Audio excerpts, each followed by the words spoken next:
go. Hey, YouTube, welcome in. Thanks for coming. Thanks for joining. Thanks for watching. If you're not watching live, I'm sure you're not watching live. I just hit go live. Why would you be watching right now? It's more likely that you're watching on the video if you're watching at all. And if you're watching on the video, it would be amazing if you subscribe to the channel. It's free, sparkling free. It would be great if you also hit the like button. Thank you very much.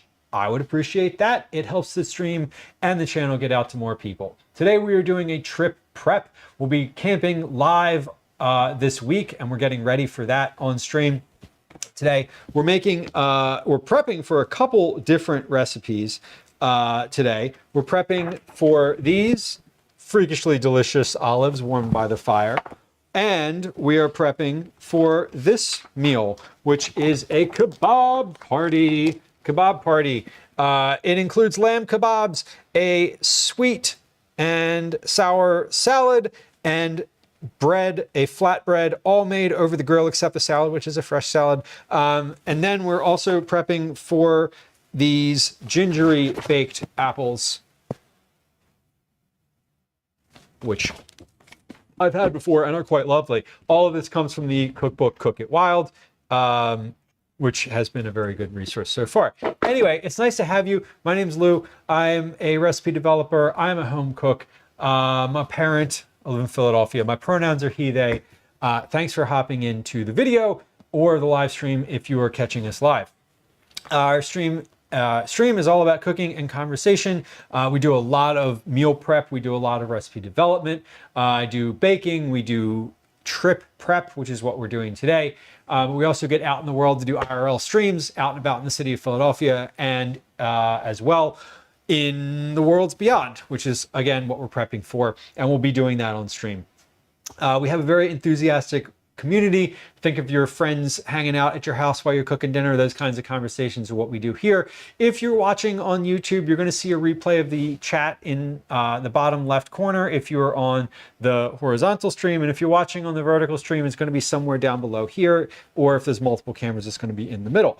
That is what I'm responding to. We are live on both Twitch and on YouTube. A lot of the chat is on Twitch. Feel free to hop over there if that's where you are. We're under the same name, Eat It Dads.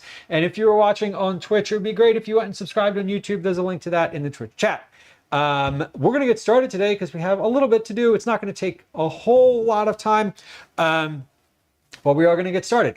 I should also note that if you are watching the stream live on any channel, both subscriptions and follows are silent. So there's no alerts, there's no sounds, there's no chat messages, nothing's going to happen, no alarms, no bells. If you hit follow, I'm not going to say hi to you. We're a very lurker-friendly channel, and if no one is chatting, I will fill the gaping void of silence from chat with the sound of my own voice describing what I'm doing, and often with the internal monologue in my head, which is terrifying. Please chat or don't and see what happens. It's up to you, really. But again, if you're watching on YouTube, please like, please subscribe. I would appreciate it. And away we go. All right, so let's get started. First thing we're going to do today is make the spice blend for the lamb. These are sizzling cumin lamb kebabs. So first step, soak 10 wooden skewers for 30 minutes. We're going to do that in a little bit. You know what? Fuck it. We're going to do that right now because it says to do it right now. And like, why wouldn't you do it right now? It will literally take moments to do that. Do these fit in this pan? Of course they don't. Why would they fit in that pan? That would be easy. That would be easy, wouldn't it? Yeah, they don't fit. Let's put those in. Let's put those in a separate pan. Do we have a separate pan? No. Where's that separate pan? Is it in the freezer? Damn it. We're off to a great start. We really are.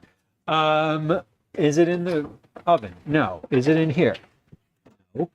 No. What the fuck? Where did it go? Where did it go? That's fine. That's fine. We'll put them in here. I literally don't know where the pan that I was just looking. No, I don't know where the pan that I wanted to use went, which is annoying, but that's okay. Okay, I'm going to put some water in this. I don't know. I don't think it matters how long they soak for. I think It just says like 30 minutes, but maybe they can soak for longer. I'm sure it's fine. I got some new skewers at the store because I couldn't find the old ones. Old ones meaning the ones that I had before. I don't think I used all of them, but maybe I did.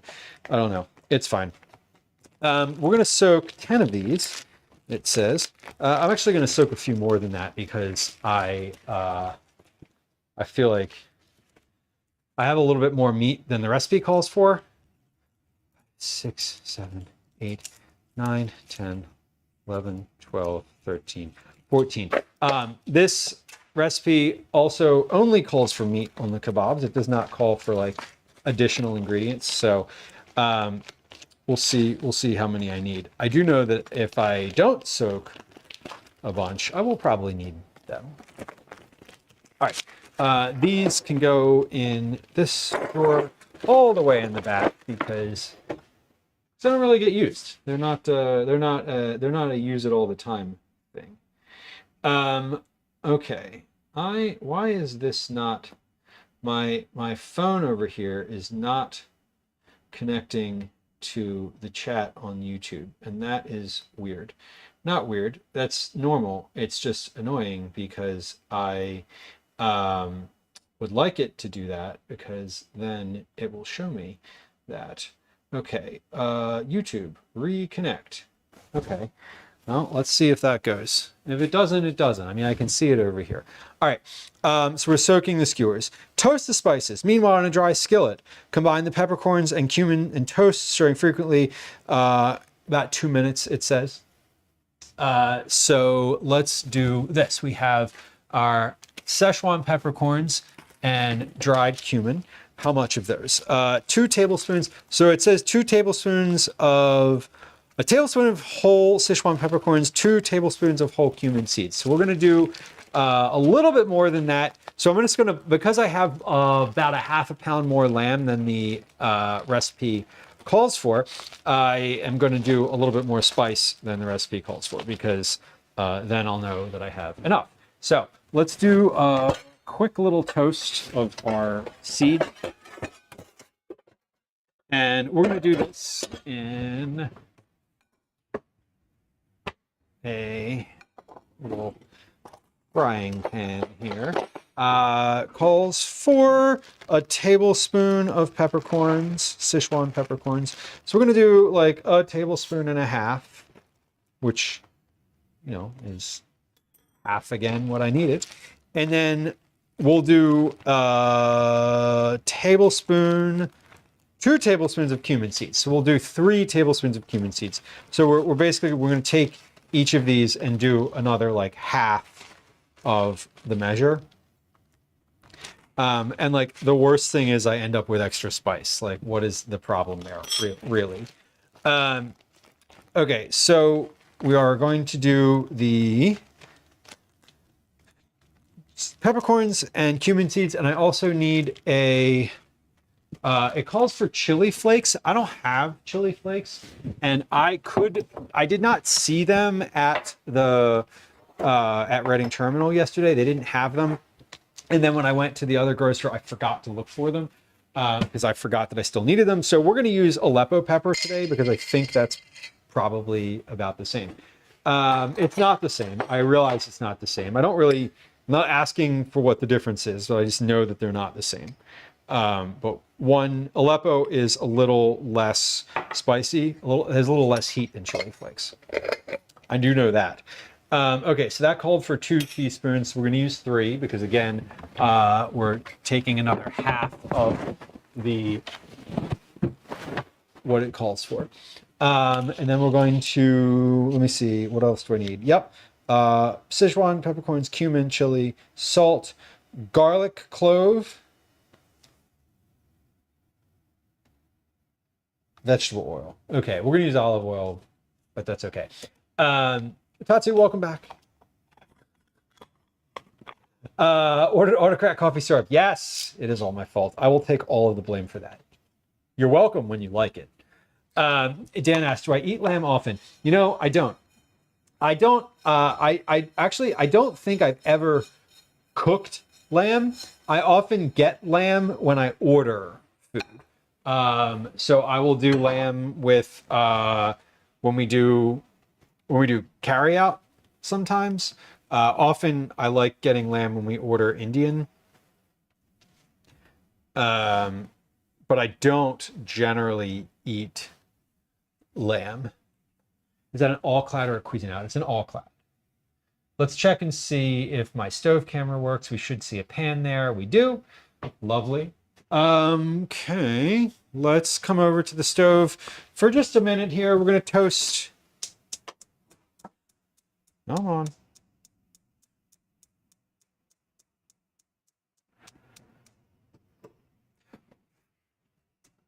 There it goes. Okay.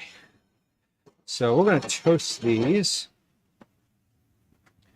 until the cumin is slightly colored and the mixture is intensely aromatic. About 2 minutes, it says. So let's do that. So we're looking for a color change in the cumin. So it's perfect camping trip food. You know, it is. It really is. If you have a griddle, you can do that over the fire. You could do the meat in a cast iron pan too. It would be super easy. We got our lamb within 25 miles of the shop. The person who sold this to me, I got this at Reading Terminal, and they were like, this is American lamb. They made a point to tell me that it was from the U.S. because they were like, often, you know, the lamb that you see in the store is from Australia, and we sell meat from the U.S. And I was like, okay, so I don't know if that makes a difference to anyone here, but like, this is American lamb. Camille says I've only had lamb in a euro. Yeah, and that's sort of my experience too. Is like, I'll order it, but I don't cook with it. I don't cook with a lot of meat in general. Like, I'm not a big, beef is not usually on the menu here. This lamb was a U.S. citizen. I don't know where exactly it was from, but I got it at Martin's Quality Meat and Sausage, which is a good vendor that I love. But it, yeah, they were basically like,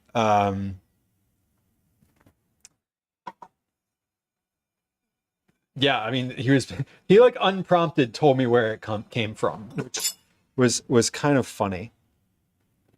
I was like, okay. I didn't ask, but it was provided anyway.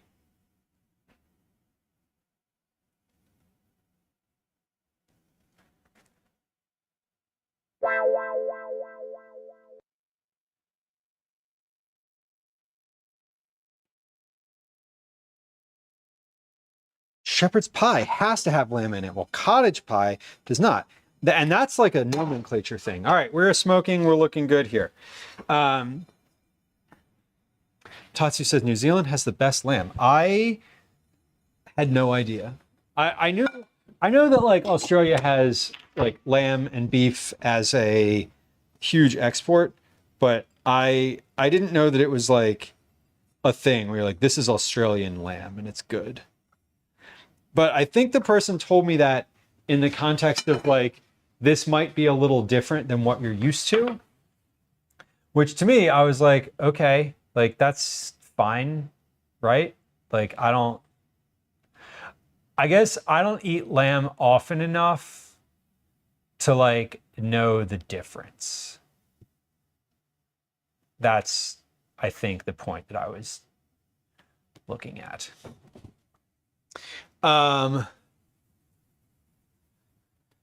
Bring berries to put in your... I've never put berries in my s'mores. That's a good idea. I love we were talking about shepherd's pie and cottage pie. I personally love mountain pie, which is basically 2 pieces of bread slammed together with sweets in between them and toasted. I could totally see putting berries in that. That sounds delicious, honestly. All right, so we've got these Spices. Transfer the spices and chili flakes to a spice mill, mortar, or resealable bag. Grind or crush with a heavy object to make a very coarse powder, it says. Very coarse. So we're going to put these... We're going to put these in our spice grinder. And now this is... You know, I usually use... I've only ever put black pepper in here so far. So this is a nice little change. We're getting to use my spice grinder for what it's intended for, which is grinding a different spices. So we're adding our chili, our cumin, our Sichuan peppercorns, and now our chili flakes. Chili flakes, not chili flakes meaning Aleppo flakes, Aleppo powder in the context of what I'm doing with it today. I'm going to grind it right back into this bowl. So this is a little spice grinder. Now let's set it to it says a coarse grind, but I don't want this to be like fully like big coarse energy. Here's what we're going to do. I actually have to do this in 2 phases because there's not enough space in the spice grinder for all of this. So I'm going to mix this up in this bowl so that it's a bit of a, so it's not like, so that it blends together. So we're going to do a blend of whole spices. I'm going to fill this little hopper here, and then I'll dump the rest of this into this cup. And then we'll just do this in 2 parts.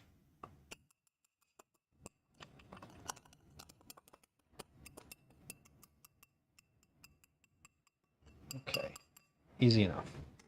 All right, so we're going to set this to be a coarse-ish grind.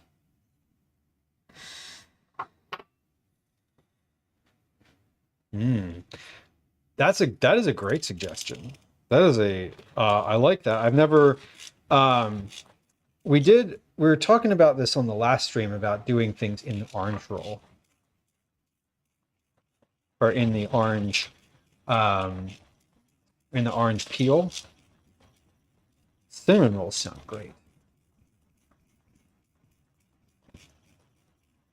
This is going to take a little while because it's a full hopper and we're doing this twice. But we're making a spice for the lamb. This is both for the marinade and for the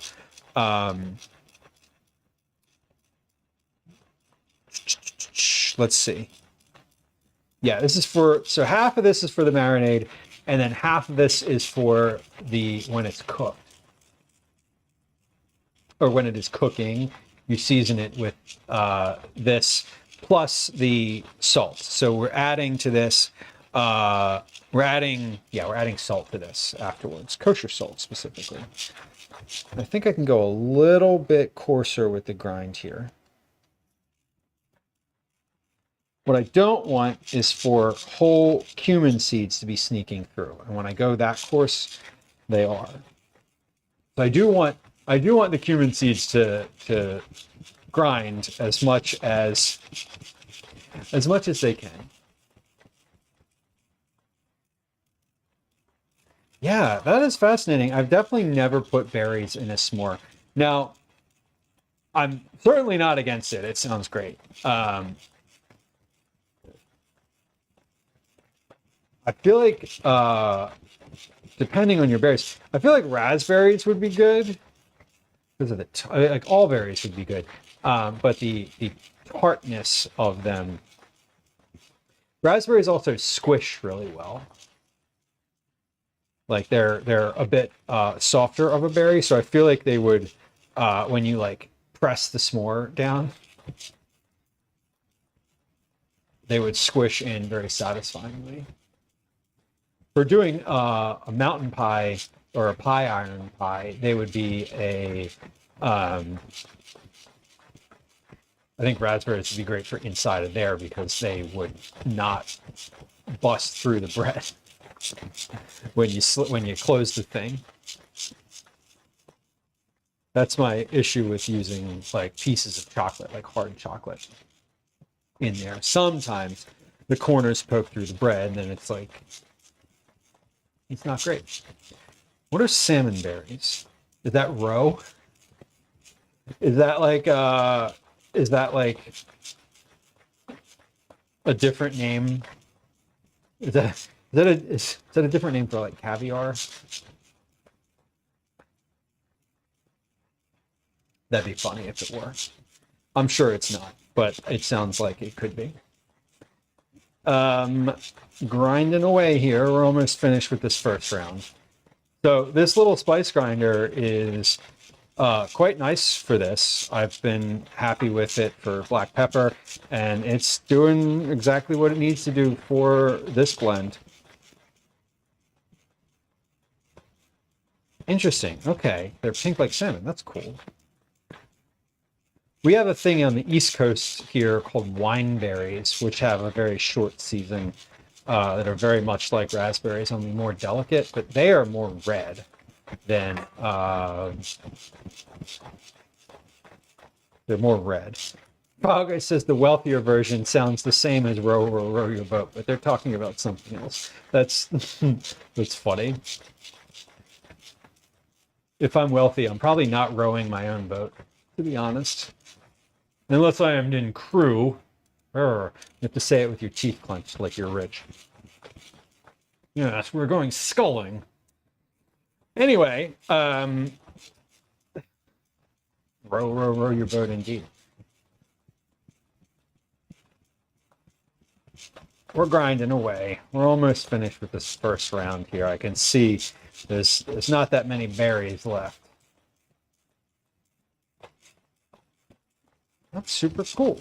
I love the different like regional varieties of stuff like that. Like I've never heard of salmon berries before. I don't know that I would have ever heard of salmon berries if not for this conversation. Maybe I would have at some point, but certainly it would have happened later in life and not today. All right, that's enough for that one. There's a little bit left in there, not a ton, but let's get our next round. Let's get our next round in here. Hopefully this all fits. Oh yeah, it does. That's like less than half. Great. So this little spice grinder is kind of nice. I enjoy it. Oh, they're in Stardew Valley. Okay. Yeah, see, I'm 41 and I don't play video games, so that's why I don't know anything about this. I do not embody either demographic that you just mentioned. So, no, I don't feel bad. I guess I kind of do, but like, I feel, I was just about to say I feel left out, but I don't. I don't feel left out. Like, not even a little bit. I feel fine having not known the Stardew Valley information. I've watched Stardew Valley being played before, but I don't think I've internalized any of the actual game mechanics or like logistics of it. Yeah.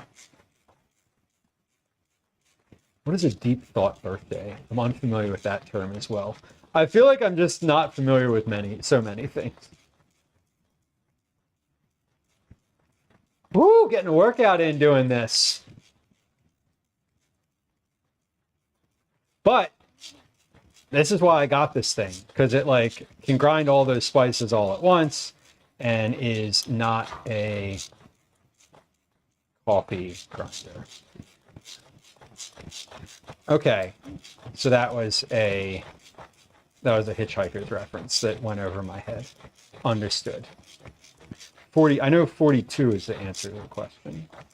We had a moment in chat, and I actually clipped this, and it didn't happen recently, but Someone asked, like, what's the answer? What is the secret to the universe? So someone asked the right question, and then the next person in chat hit check in, and it was 40. They were in check in number 42, and it was kind of amazing. And I'll never forget it because I clipped it, which is how I remember things that happen on stream. Almost there. Let's go fast. If you go faster, it things come out of the hopper, and it is annoying. Went to Japan for 2 weeks. 2 weeks is like the right amount of time to go to Japan, I feel like. My partner went to Japan for 2 weeks, not last summer, but the fall before that. Right after she like went from TwitchCon to Japan. And it was, she said it was like just it was like a good amount of time to feel good. She was like, I was kind of ready to come home, but I was also ready to stay forever. Which is my understanding of how basically everyone experiences Japan. Like, oh, I kind of want to stay there. I feel like that's probably, if I'm guessing, that's sort of like how you experience Japan as a tourist. I feel like living there might be a little different. I don't know. I haven't talked to enough people who have lived there. I wonder what it's like to work there. Like to have to experience like the work culture there. I mean like remote, like not necessarily working remote, because like if you work remote, the work culture is whatever you know your remote culture is, whatever your company is. But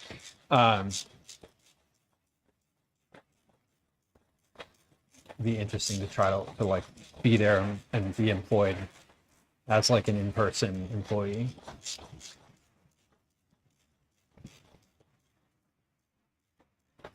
And Dan says I had to Google what Stardew is. Nuts. That's I can appreciate that.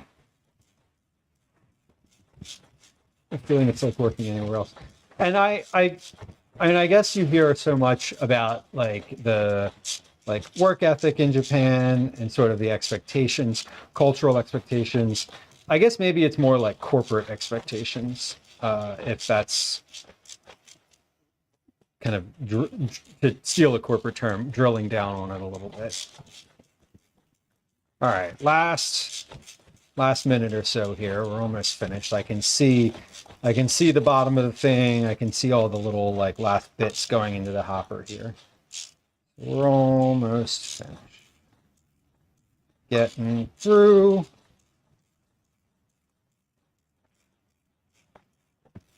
There we go. You can tell you're done when it stops feeling like anything's being ground in there. I hope Gwen had a good Mother's Day. Dan, I think she did. What did Gwen do for Mother's Day? Well, for the first half of it, she was home alone because Calvin and I were out camping. And then when we got home, she had already left to go out to brunch with some friends. And then she was out at brunch until about 8 p.m. So what did Gwen do for Mother's Day? Not interact with her family at all, which I think is what she wanted. Okay, so we have made the spice blend. Now we need to trim the meat.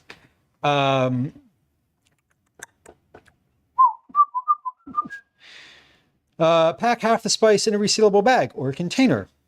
Reserve the second half for the next step. Okay, so let's put these in a resealable bag. It's a long brunch. I know, Velas. They went from there. They went from brunch to like somewhere else and then like somewhere else after that.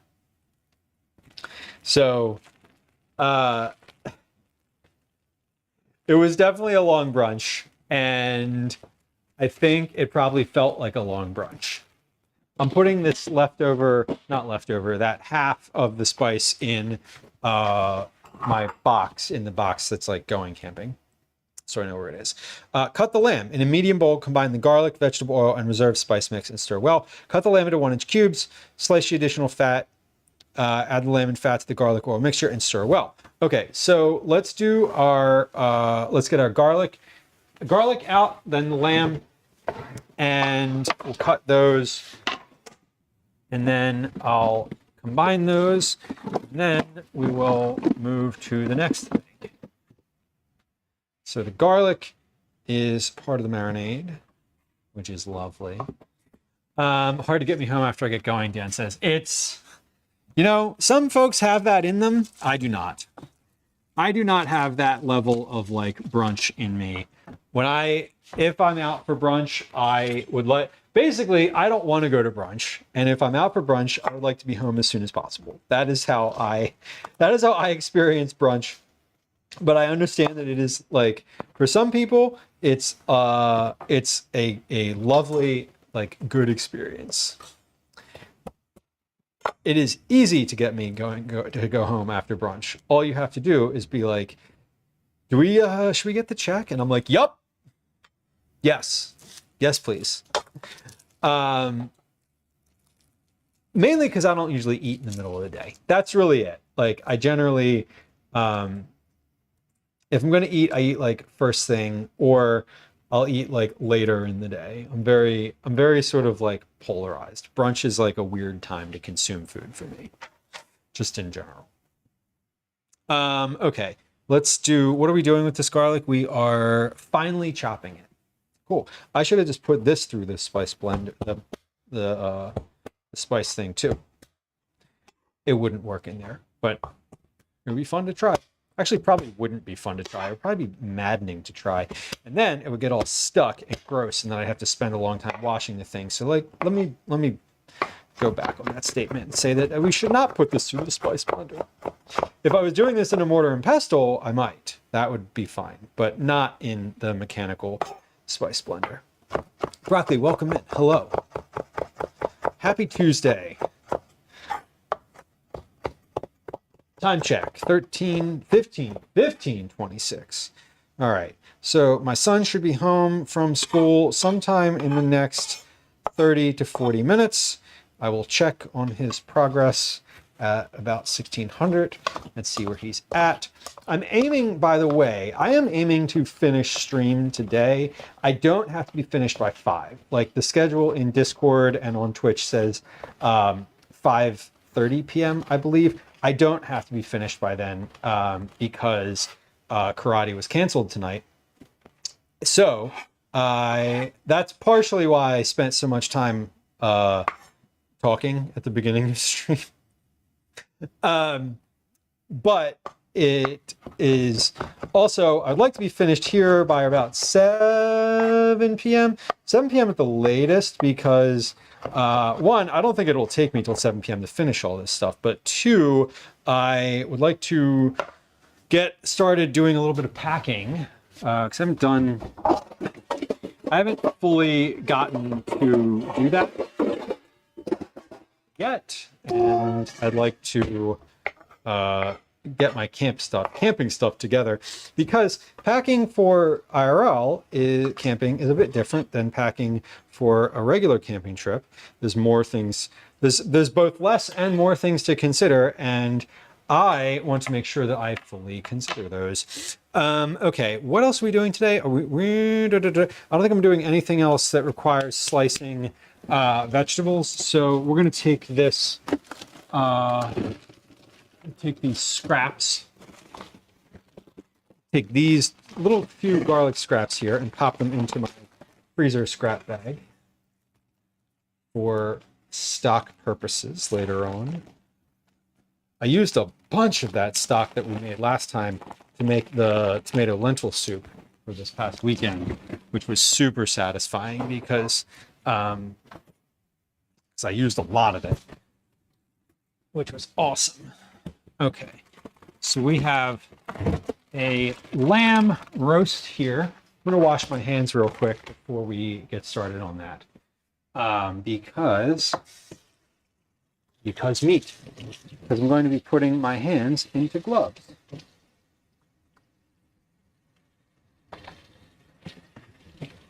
Well, I'm going to use gloves while I'm doing this, but I am also going to wash them first, as one does. All right. So in my bowl here, we have the garlic and spice mix. Don't have the spice mix. Now we have the spice mix. I'm going to add oil to this. How much oil does this call for? 2 tablespoons. So we're going to do three tablespoons of, it calls for vegetable oil, but I'm going to use olive oil because I prefer it. 1. 2, the vegetable oil is up way high in the cabinet and not very accessible. And I don't really need a third reason. So there we go. That's why.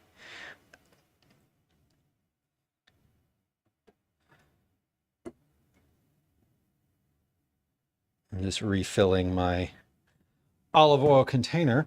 I need to figure out what's for dinner tonight too. I feel like I made meatball subs last night, which were good.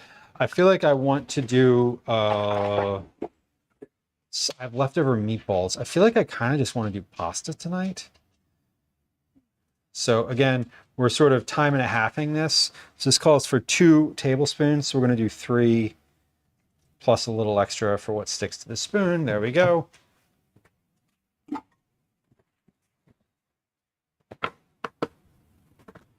And put the olive oil back over there on the floor where it lives.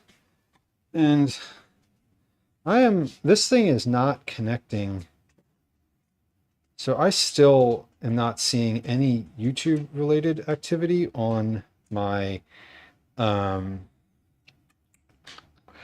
stream phone here, and that is annoying. It's telling me that it's not finding any live streams, but it is definitely live on YouTube, and I know this because I confirmed it on the connect to YouTube. Okay, let's see. At eat at Dad's. Connect to all active YouTube live streams. Save. No live streams found. Interesting. Yeah, so Fluff, no chats. It will come through. See, I see one now. Carol, hello. Hello, it's Carol on YouTube. And this is why I see there's at least I can see it on I can see it on the I can see it on my laptop, but it's annoying that I cannot see it on my phone. Mainly it's annoying because I'm like, why is it not?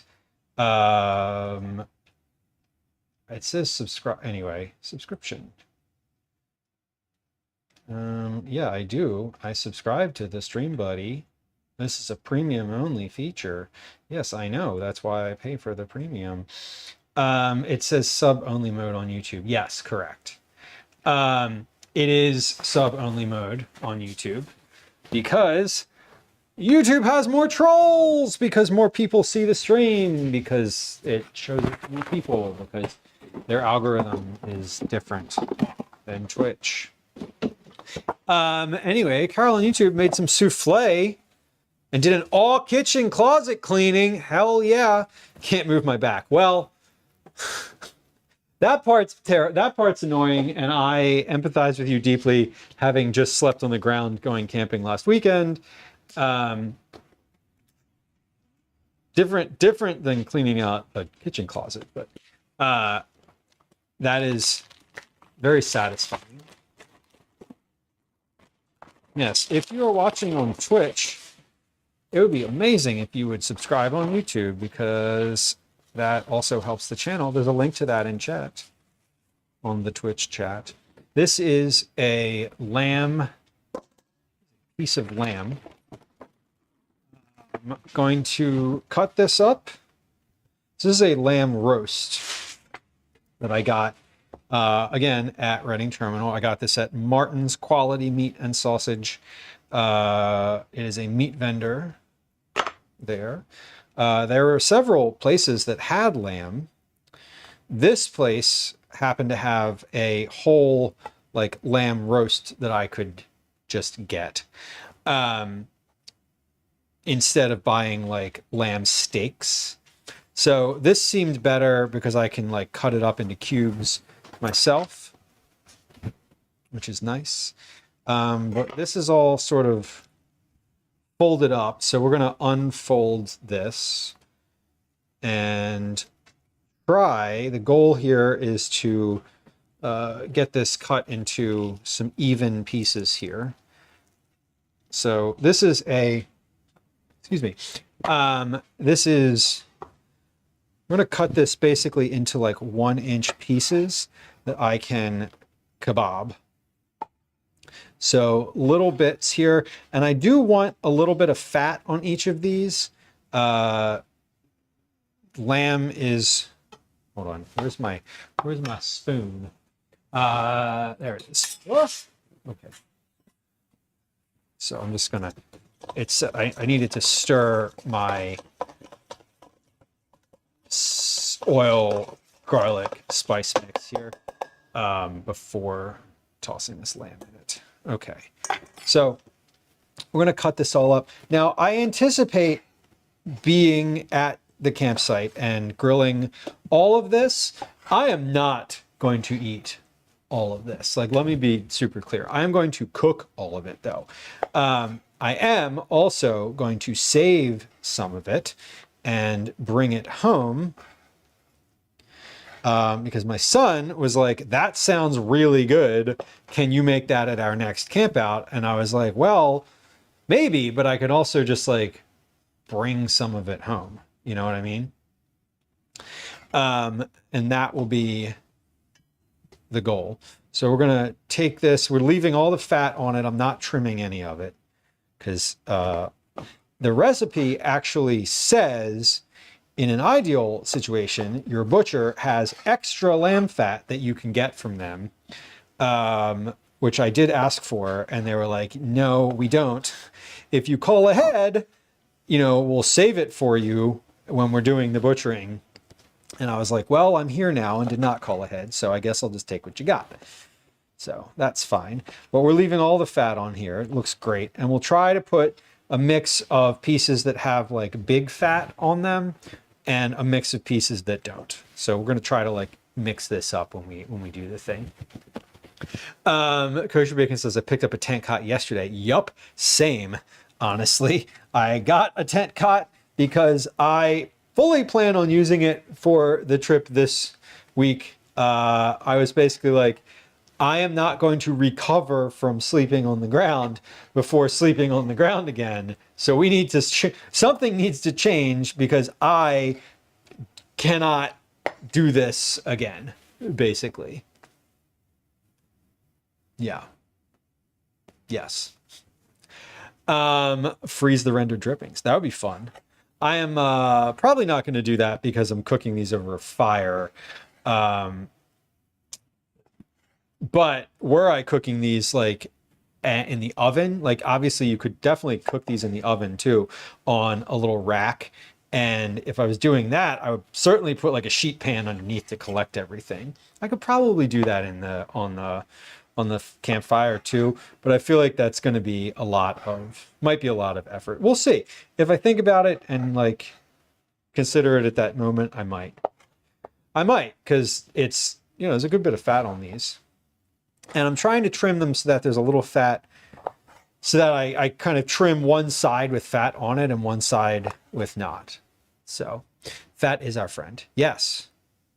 That is your friend when you're cooking, for sure. And in general, not an issue.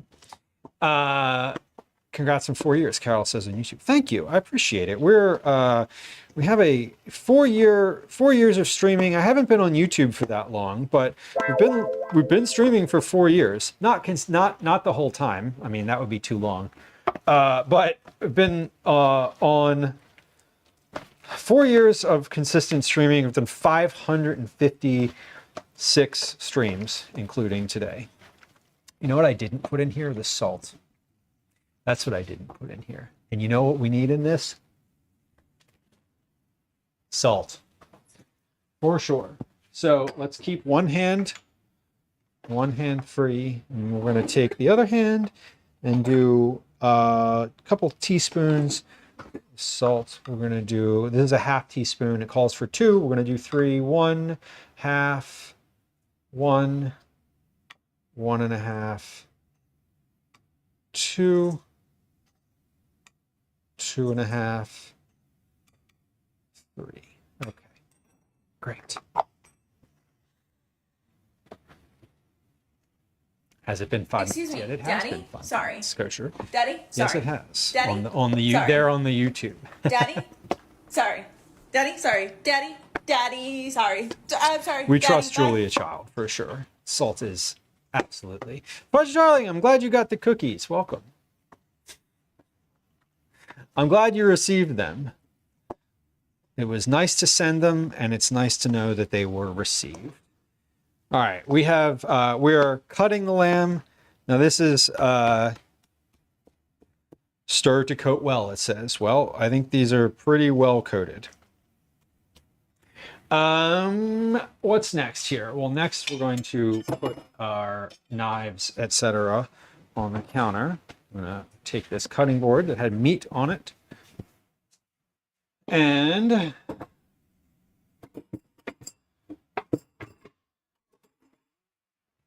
we're going to get a plate to receive the kebabs once they are formed.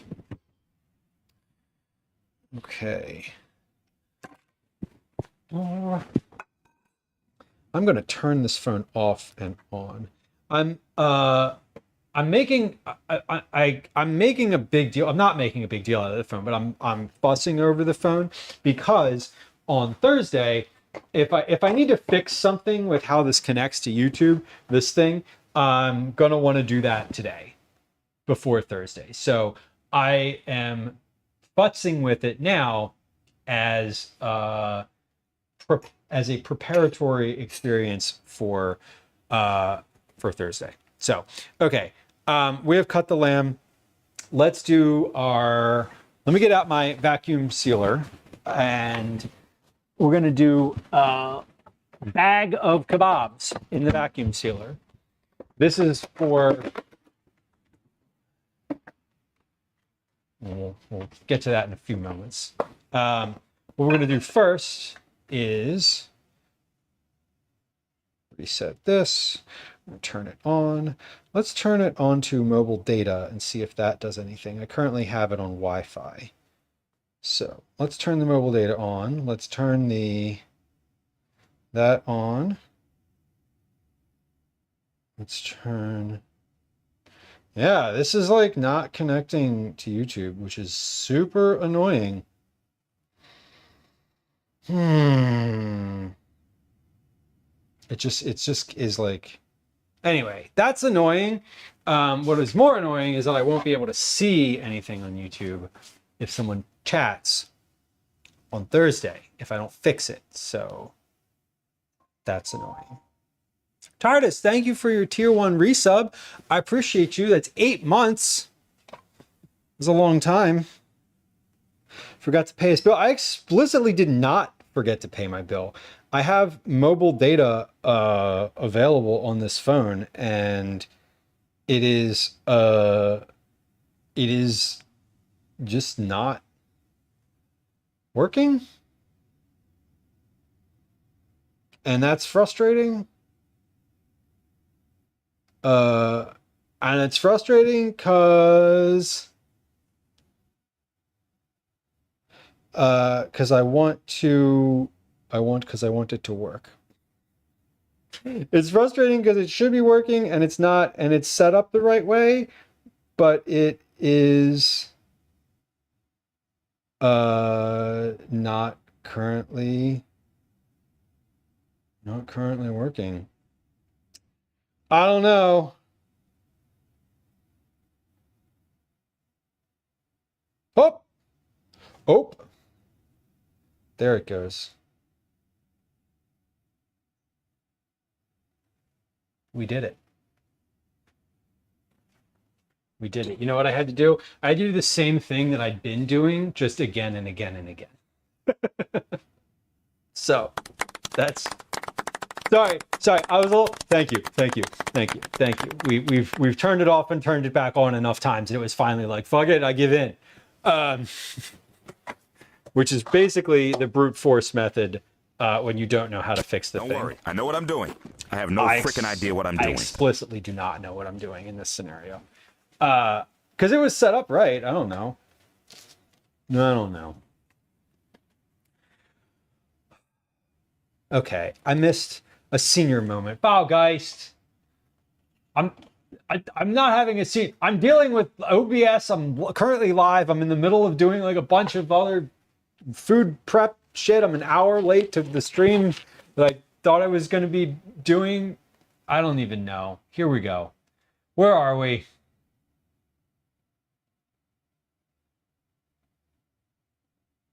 I don't know. Are we worried about the sticks? No, I'm going to cut the ends off. That's awesome that your father was a professor at the college Julia Child taught at. That's super cool. Jamie, welcome in. Hello, Jamie. Good to see you. Chapstick Queen says, speaking of annoying, it's super annoying to be in Canada and try to get gift cards for people in America. I've never tried that, but I also know that I'd be very wary about buying gift cards for anyone from America that I didn't already know. They're just trying to steal your Canadian money. Ira, hello. IRIH. Nice to welcome in. Nice to have you. I hope I'm saying your name correctly, and if I'm not, I would love if you would correct me because I would appreciate knowing that I have referred to you the way that you want to be referred.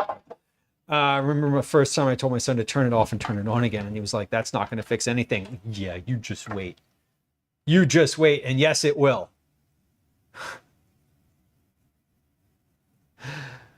Oh, that's awesome, Chapstick Queen. That's very supportive, and I hope they appreciate it. And I can't imagine. Yeah, there's like conversions and all of that. That feels like it could be annoying. We're making kebabs, so what we're doing right now is I'm just poking meat onto a stick. Not particularly worried about it poking through the plastic. I'm going to cut the end of this stick off so that it's not pointy anymore. And I'm thinking of how I'm going to do that. I figured it out. Thank you, Amazon. Oh my God. Well, good for something, right? Good for so many things. Good for too many things, honestly. That's the issue I have with Amazon. But we're not going to get into my opinions about corporate oligarchies today. We could, but I don't really want to. I'm not going to lie. I feel like that would be kind of a downer.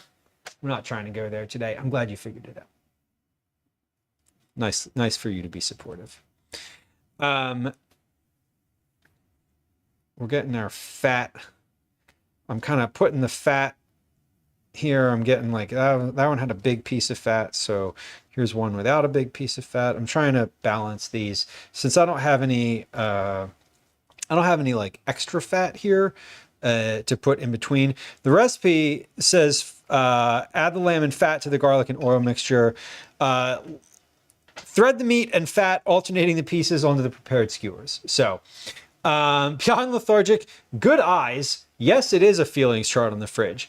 Below the feelings chart is also a intensity of feelings chart from high, medium, and low that include happy, sad, angry, afraid, and ashamed. Good eyes. I love when someone spots the feelings wheel on the fridge, because it tells me that maybe you've been to therapy in your life before. Or you know someone who has. That's awesome. And yes, it is a feelings chart. There's two of them, in fact. Trust me that my child loves it when I'm like, I know that you're angry, but what else are you? And he's like, darn! I'm like, go to the chart. Go to the chart. Look at the chart. You want to be mad? Tell me exactly how mad you are. Tell me specifically how mad you are using the right language. or using language that is specific.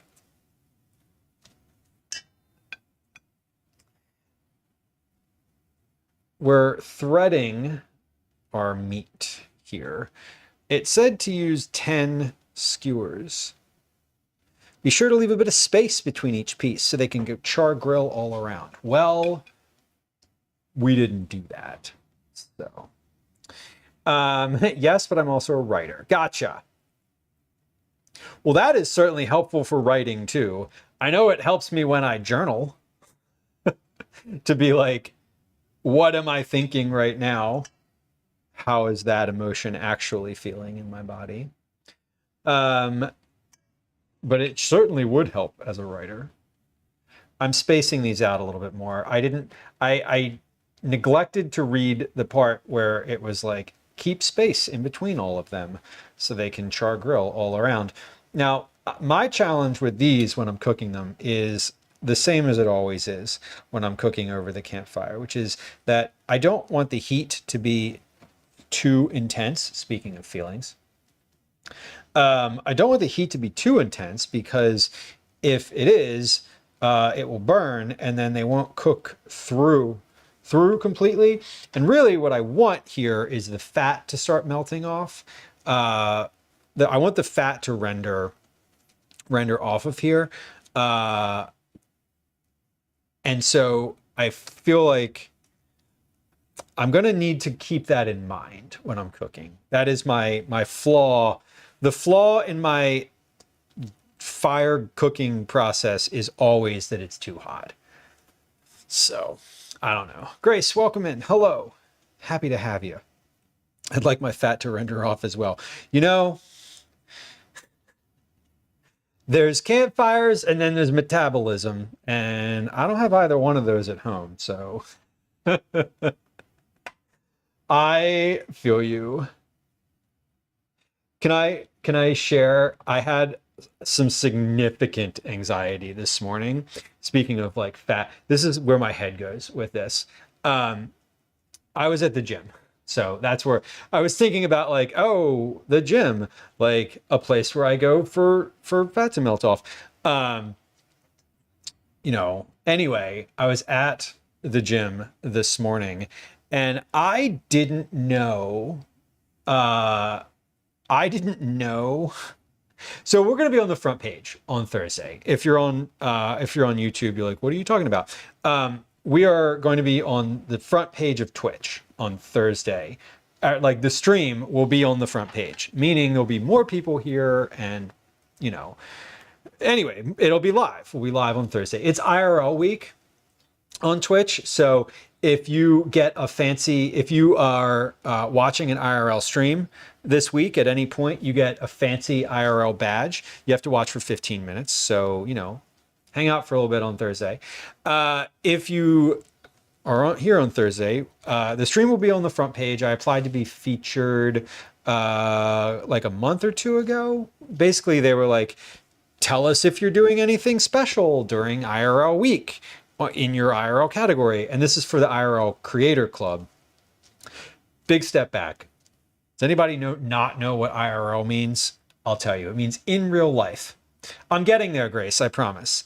This is why streams are 8 hours long. So I applied to be on I applied to be like in one of the promotional slots, right?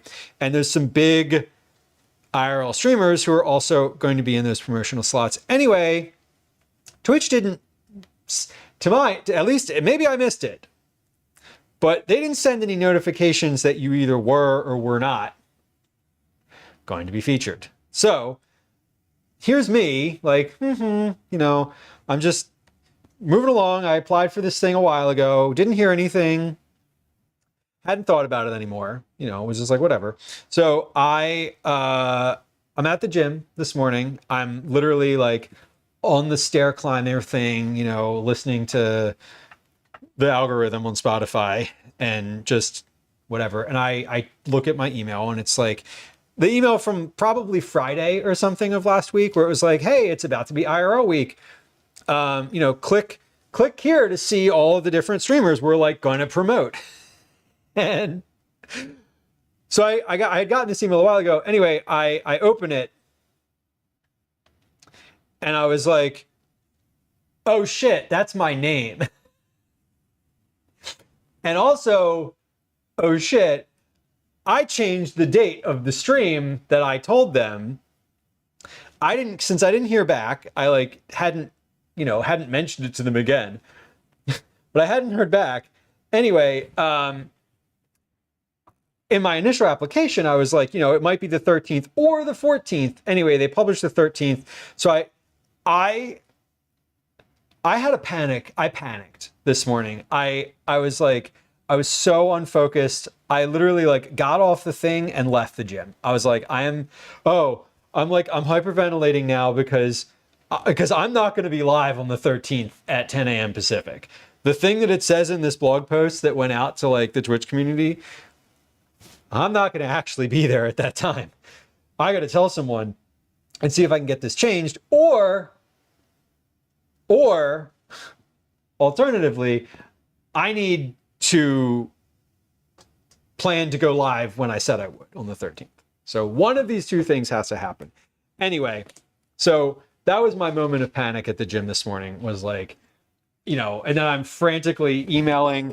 I put in a support ticket on the IRL Creator Club Discord. I did all the things. And the handler, for lack of a better term, one of the Creator Club folks got back to me at 9 a.m. Pacific when they opened their office and was like, let's figure this out. Anyway, they're able to change the slot. He was like, I don't know if, the blog post will get changed, but I don't know when. Anyway, that was so that was my moment of panic at the gym today as the fat was melting away. See how long it took to tell that story? This is why our streams are 6 to 8 hours long. Anyway, look at these kebabs. They're fucking beautiful. We didn't need all 10 sticks either. In fact, how many sticks did I use? 1, 2, 3, 4, 5, 6, 7, 8, 9. I needed 9 sticks. I didn't need to do the thing. Wait, I'm supposed to cut my kebabs? I never have. I literally never have. This recipe that I'm following said to, so I am. It also told me to freeze the kebabs on a sheet pan before doing their before putting them in a bag, but I am going to not do that. I'm going to vacuum seal them instead, and I think that will be good for their marination. Is marination a word? It is, right? I think that'll be good for marinating them, and it'll be fine because they'll be vacuum sealed. I know that you're not supposed to include raw garlic for too long in a marinade or in things that are going to sit for a while, but this is me not caring because I'm the only one eating it. If other people were eating it, whatever. And listen, if I get sick to my little tummy about this, someone can come back and be like, "No, you said that you shouldn't put raw garlic in a marinade." In fact, the book says that. I didn't make that up.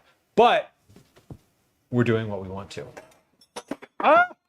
We're knocking all the measuring cups on the floor. Let's put these in a vacuum seal bag and we'll move along from there. Am I using these measuring cups for something else? I don't know. If I am, we'll wash them. It's fine. Fun, right? Lethargic says the Twitch IRL blog post is how I got here. That's awesome.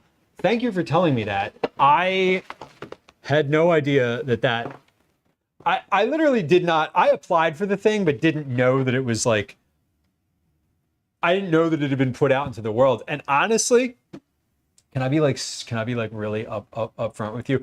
I don't read all the promotional emails that I get in my inbox. I know that y'all are probably like, Lou, come on. You don't read all the promotional emails you get every day, all the time? No, I don't. This one, I just hadn't read because I was like, well, IRL week is next week, so I'll look at it then. And it is this week, so I looked at it and I was like, shit. Anyway, it turned out okay. Shout out to all the folks who run the creator clubs on Twitch because y'all folks are for real. They were Nilo specifically, who probably everyone in this stream right now is like, who are you talking about? Nilo specifically was like, I'm on it. Let me check. Like, good dude. Met him in real life before. I'm taking this glove off so I can wipe the counter because I don't want the meat juice to get all over the back of the bags. I'm not going to clean the counter right now because I don't really need to clean it at this moment because I'm still working with raw meat, but I'm not going to leave the oil just sitting on the counter. I am going to wipe it up and we'll actually wipe it with some cleaning solution in just a second. Anyway, for those of y'all who are like, you should wipe your counter first. I know. Thank you. It's my home kitchen and I'm cooking for myself. I'll eat the raw meat if I want to. Don't tell me I can't. I shouldn't, and I'm not going to. But I could if I wanted to. Anyway, we're not. What's everyone's favorite sushi? Woma, hello, welcome in. Hello, 209 times. Woma, you're almost out of the woods. The next check-in is going to be a letdown, if I'm being honest, because it's not going to make that little sound.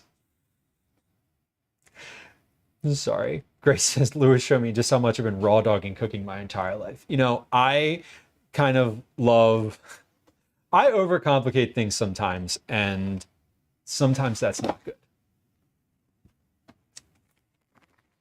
I'll just leave it at that. How many of these do I have? 1, 2, 3, 4, 5, 6, 7, 8, 9. Fuck, I really wish I'd have had 10, because if I had 10, I could put 5 and 5 in a bag, and it wouldn't be as annoying.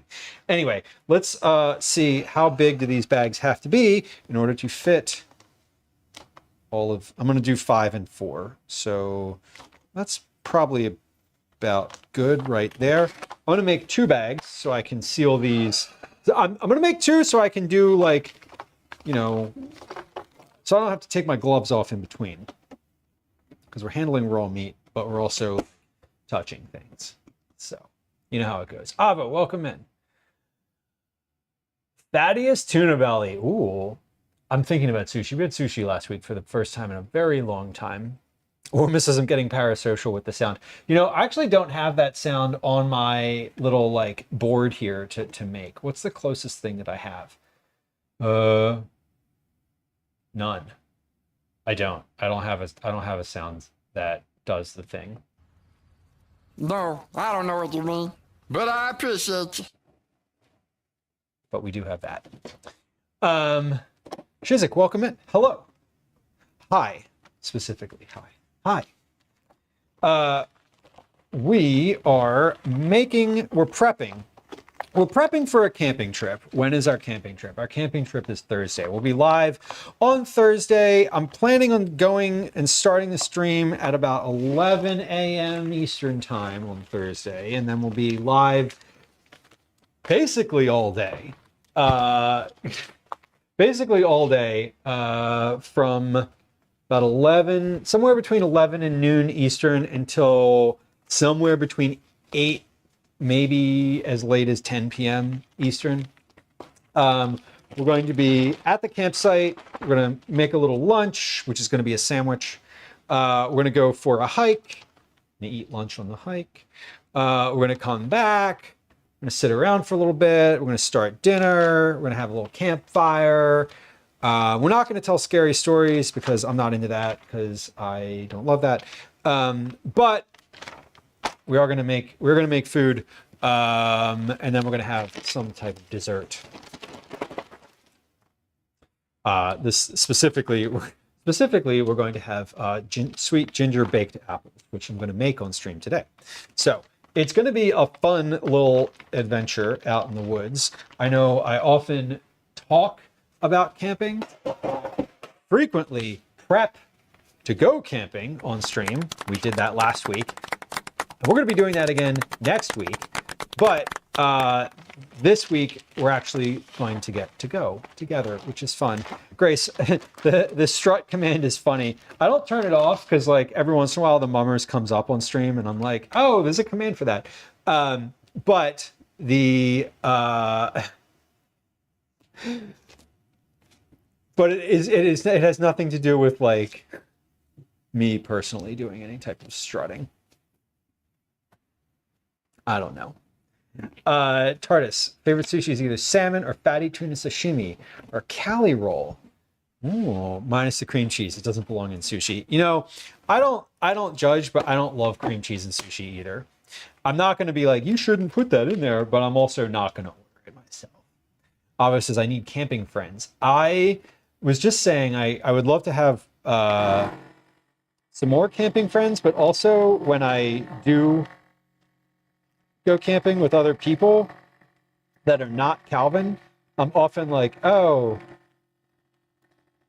this is odd or different. Okay, so we're sealing. Still learning the commands. There's quite a few. If you are a subscriber, you can also put command sounds in chat and get a full list of sound commands that are available to subscribers. I should think about strutting on stream. Oh my God. Join us for the New Year's stream and you will see me strut. There's probably, there's probably what's the word I'm searching for? There's definitely a clip of strutting happening. Ash, no, my cat is up here. Had a very quick, very brief glimpse of the cat. He sensed meat. He was on it. All right, so we're vacuum sealing these kebabs, and then we're going to be finished dish number 1.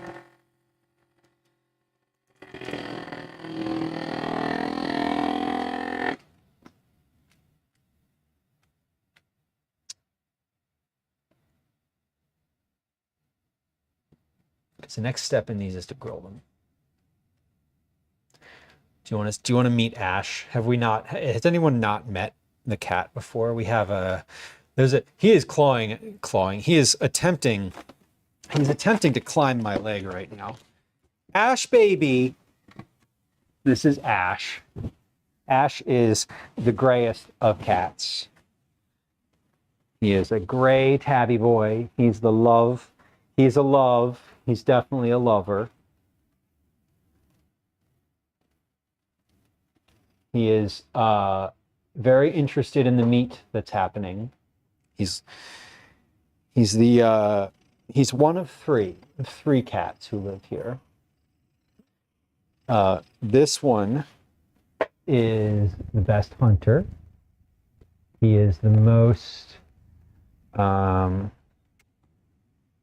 he's the babiest of all the cats. This one is the one who demands to be held the most.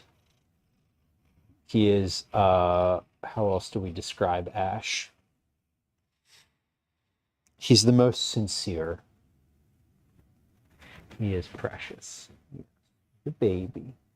He's the one who wants the most attention from me. The other cats demand more attention from Gwen or Calvin, but this one wants my attention the most. And we're going to put him down now because he is he would just let me hold him like this for the whole time. And he's probably going to hang around my feet. And if he does hang around my feet, we'll put the camera on him down on the floor. Yes, we will. Isn't that right, baby? Yeah, he's a good boy. Okay. All right. We are finished with the lamb kebab. Let's check off. I'm going for my pen. My pen is not in my hat right now. Where is my pen? Hold on. We're about to panic. Panic rising. Okay. Good. We've made the spice blend. We've trimmed the meat. We've marinated it. We've soaked the kebab skewers. We've made the kebabs and we vacuum sealed them. Damn, we did a lot. Great. Next step, mix and form the dough. The dough is going to be for chapati, which is a flatbread, sort of like a naan, but it's not. Before we make the chapati, I'm going to do we're going to do two things. One, we're going to preheat the oven because I'm going to make some cookies in here in a little bit. This is where you get annoying. When you come over to the counter and you try to get the thing. Now listen, for those of y'all who received cookies for Cookie Club, And Wauma, I'm glad that you got yours. I liked them too. I thought they were really good. Calvin also really liked them. For those of y'all who have gotten or will get cookies for Cookie Club, you should know that the cats don't come in the kitchen while we're doing Cookie Club, while I'm making cookies. And I fully cleaned the kitchen prior to making cookies for Cookie Club. So I try my best not to get cat fur in your food. My food, I don't really care all that much, if I'm being honest. I think I'm going to use that again.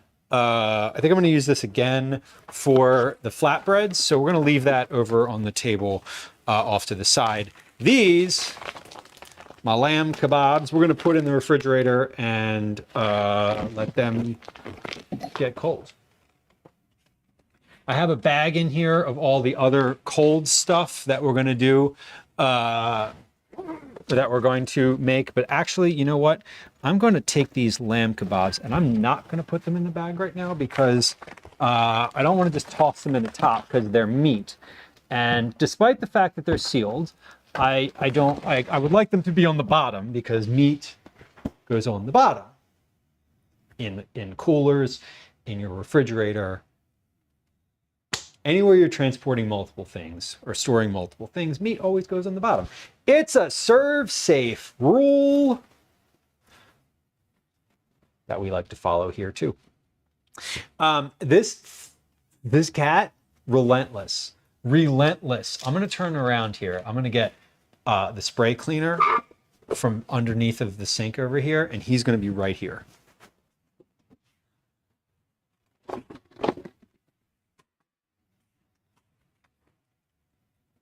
What did I say? What did I say? Little buddy. You cannot. He's like, but lamb, but the lamb was on the counter. I smell it. Where did it go? I even saw it. He even saw it. He knows he saw it too. Yes, I also know it was on the counter. That's why we're using Clorox disinfecting all-purpose cleaner. Not an ad, but it does do what it's intended to do, which is clean and disinfect, which is what we want because raw meat. Anyway, we are ready for the next step. Stream sponsored by Clorox. Listen, there's a few people that I would love to have sponsor this stream. But none of them do. Anyway, specifically barkeepers, I would love it if you would sponsor the stream in some capacity because I talk about you all the time.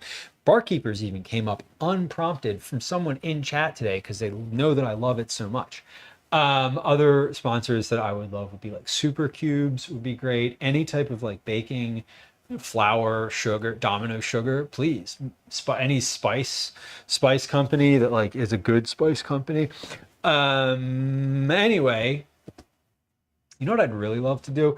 I would love to link up with a cookbook publisher to do like cookbook tests on stream. Not like testing the recipes, but like, hey, this is a cookbook that just came out. Like, let's do a couple of them live. Whatever. Ash, this is Cat. He's so loving. Okay, next step is to mix and form the dough, the chapati dough. So let's read this whole recipe first before we start, because I want to make sure that we're doing the right thing. Mix and form the dough. In a medium bowl, combine 2 cups of the flour and salt and stir to mix. In 3 equal additions, pour in the water, mixing and moistening the flour with the fingers of one hand between pours. Work the mixture with your hand until it forms a ball. Then knead it in the bowl for 1 minute. If the dough feels dry and stiff, add warm water. If it's too wet, add 1 to 2 teaspoons of flour. You want the dough to be tacky but not sticky. You should be able to knead it without clumps breaking away in your hands. I want to tell you that is a fantastic description of what I should expect when I'm doing this process. That tells me what, how much, when, and what to do if it is either too soft, too wet, too dry, how it should feel like, and what the expectations are. That is a very well-formed direction in a recipe. I love that. And welcome in. Thank you. Timmy, welcome in. Good to see you. Enjoy your lurk. I hope you're doing well. I don't know why I said that. Cyber, did you? Yeah. Are you watching? Are you watching this cat? I'm gonna do it again.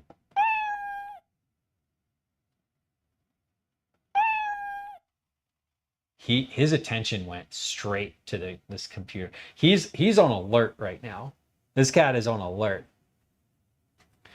Yeah, Kathy, I did. Just moments, a little bit ago, I had a bunch of, so I had like raw lamb out on the counter here. Not on the counter, it was on a cutting board.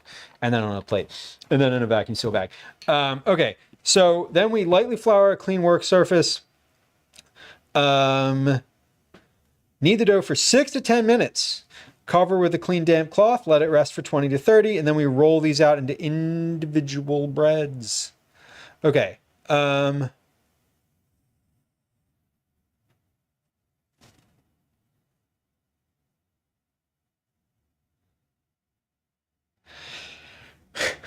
This is what I love about parenting in community. It's 16:17 right now. My son should be home from school. The time that I'm expecting him home from school is about 16 to 16:10. I just got I got a text at 16:05, that's 4:05 p.m., to myself and another parent that says, your boys are at my house. They're heading to the corner store shortly. Thanks. Like, and you know who didn't tell me that? My kid. My kid did not communicate that to me, which is fantastic. But parenting in community is fun for that reason, because I now know where he is and like what's going on. And that's kind of awesome. Cool. Very good. Okay. Fun stuff. So we're mixing and forming the dough. We're kneading and resting the flour. That's what we're doing now. In between, while it's resting, we will make some cookies and get started on those apples.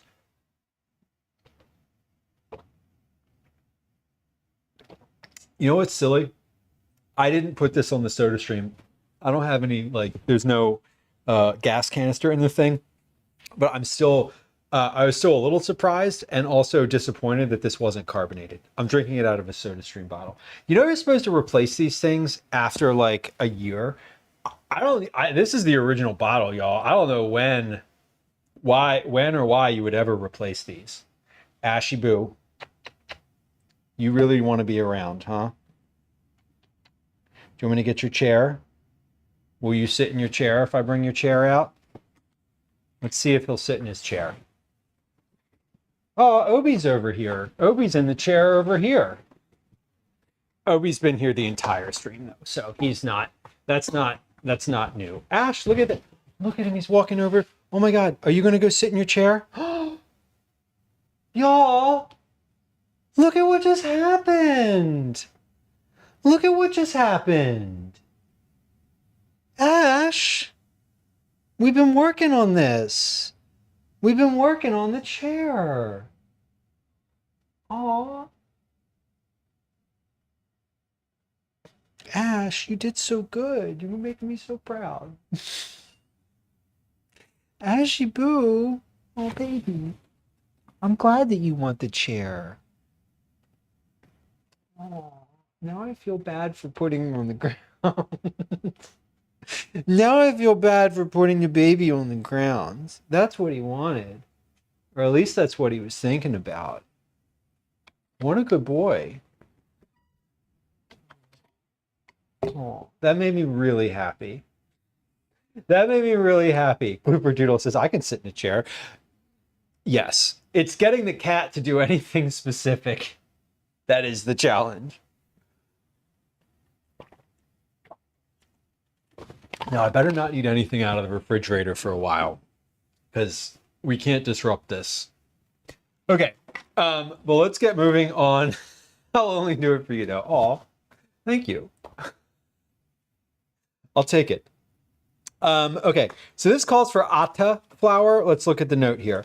Atta flour, ATTA, is a finely stone ground high gluten flour, although whole wheat flour will also work well here. It's worth seeking out atta for its distinctive texture and flavor. You'll find it at South Asian, East African, and many Caribbean grocers, if not at your local supermarket. It's also available online. Now, here's the thing. I could not find atta flour. However, what I could find was whole wheat flour, and it said whole wheat flour will also work. I got high gluten whole wheat flour. So it said that atta flour is a high gluten flour. I got high gluten whole wheat flour, which I feel like is fine because it said whole wheat flour was good. Anyway, we're going to make these. And let's see, I used my large bowl for the raw lamb. I'm going to, do I have to use a big bowl? Okay, so we'll just, it says to knead this in the bowl. We're going to go ahead and use the bigger bowl. He is loafing. Let's see if we can't take a look at these little paws that he's got going on here. How do we do that? Right, with this thing. Let's open a new program and see if it messes with things. Shall we? Okay.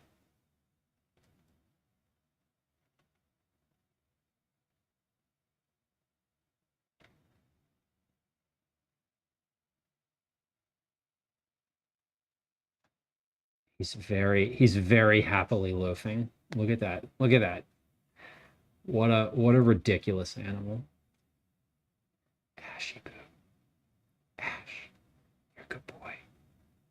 You're a good boy. You're a good boy. He's potentially, he has the potential to go to sleep there, but I don't think he will. V, welcome in. Okay, so this calls for 2.5 cups of flour. It doesn't call for a weight, so I'm going to measure this with a scoop. And we're going to measure the way you're supposed to measure flour, which is to spoon it into the cup. Spoon it into the cup.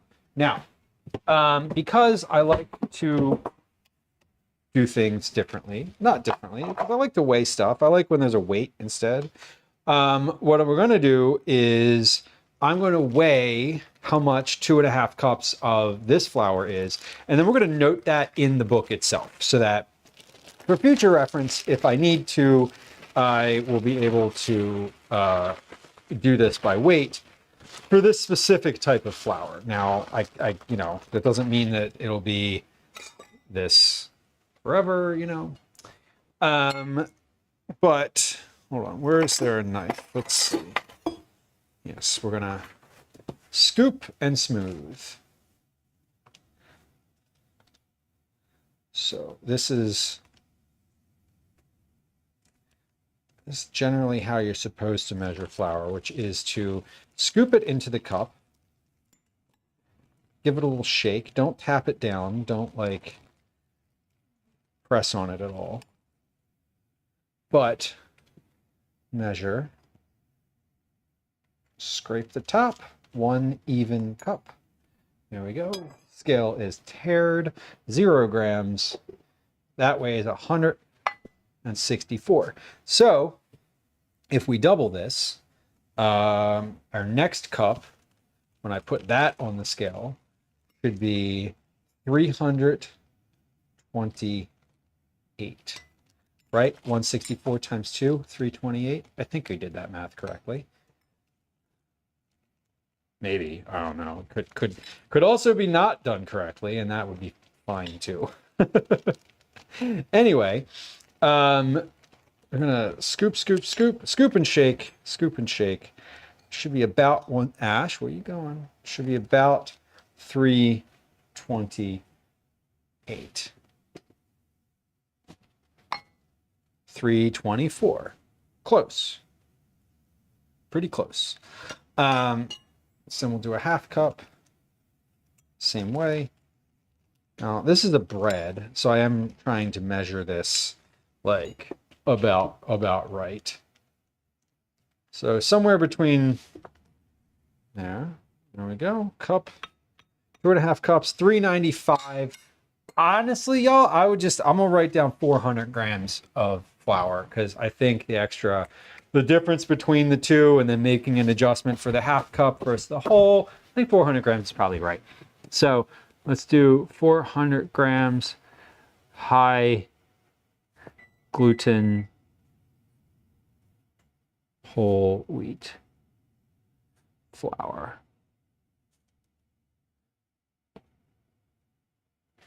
Okay.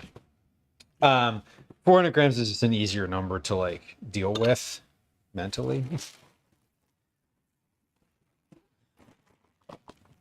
Curtis says, I had white chocolate lemon cookies. I want to find a recipe to recreate them. What did you like about them? Because I would if I were doing a recreation of something like that, I would probably start with like a lemon sugar cookie base and just add white chocolate to it and see if that was satisfying. That would honestly be my approach to it. Okay, and the salt, 1.25 teaspoon of kosher salt. So we have, I knew that I was going to need my measuring cup later. So this is 1/2 teaspoon and 1/4 teaspoon. That's fine. My oven is hot now, so we'll be good with the cookies. So 1.25 teaspoons. So we do 1, 2 1/2 teaspoons, and 1/4 teaspoon. And then it says, in 3 equal additions, pour in the water, mixing and moistening the flour with the fingers of one hand between pours. This calls for 2.25 cups of water, which is a lot of water, to be fair, for the amount of flour. That's like a cup of water per... Yeah, that's like a cup of water per cup of flour. That's a crazy ratio. It says warm water, so I was gonna like do this in the kettle, but I actually think I can just do this from the faucet. That's probably better, right? I don't think I need to do this in the kettle. In fact, I'm sure I don't. Let's just get the water warm in the sink and we'll go from there. 2.25 cups. Let's use my 4-cup measure here.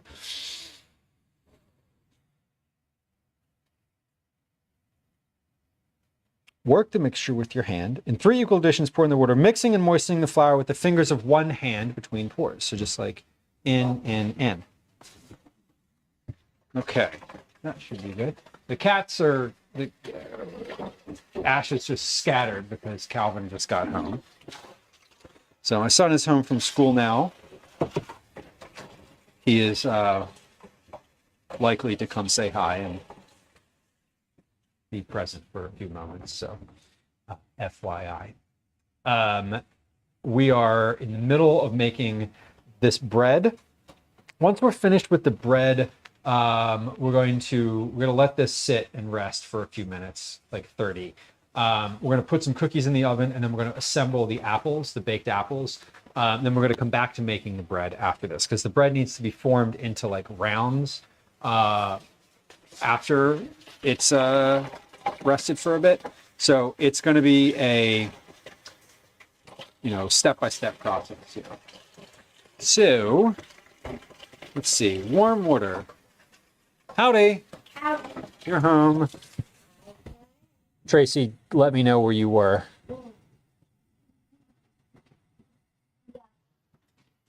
You did not let me know where you were, but that's okay.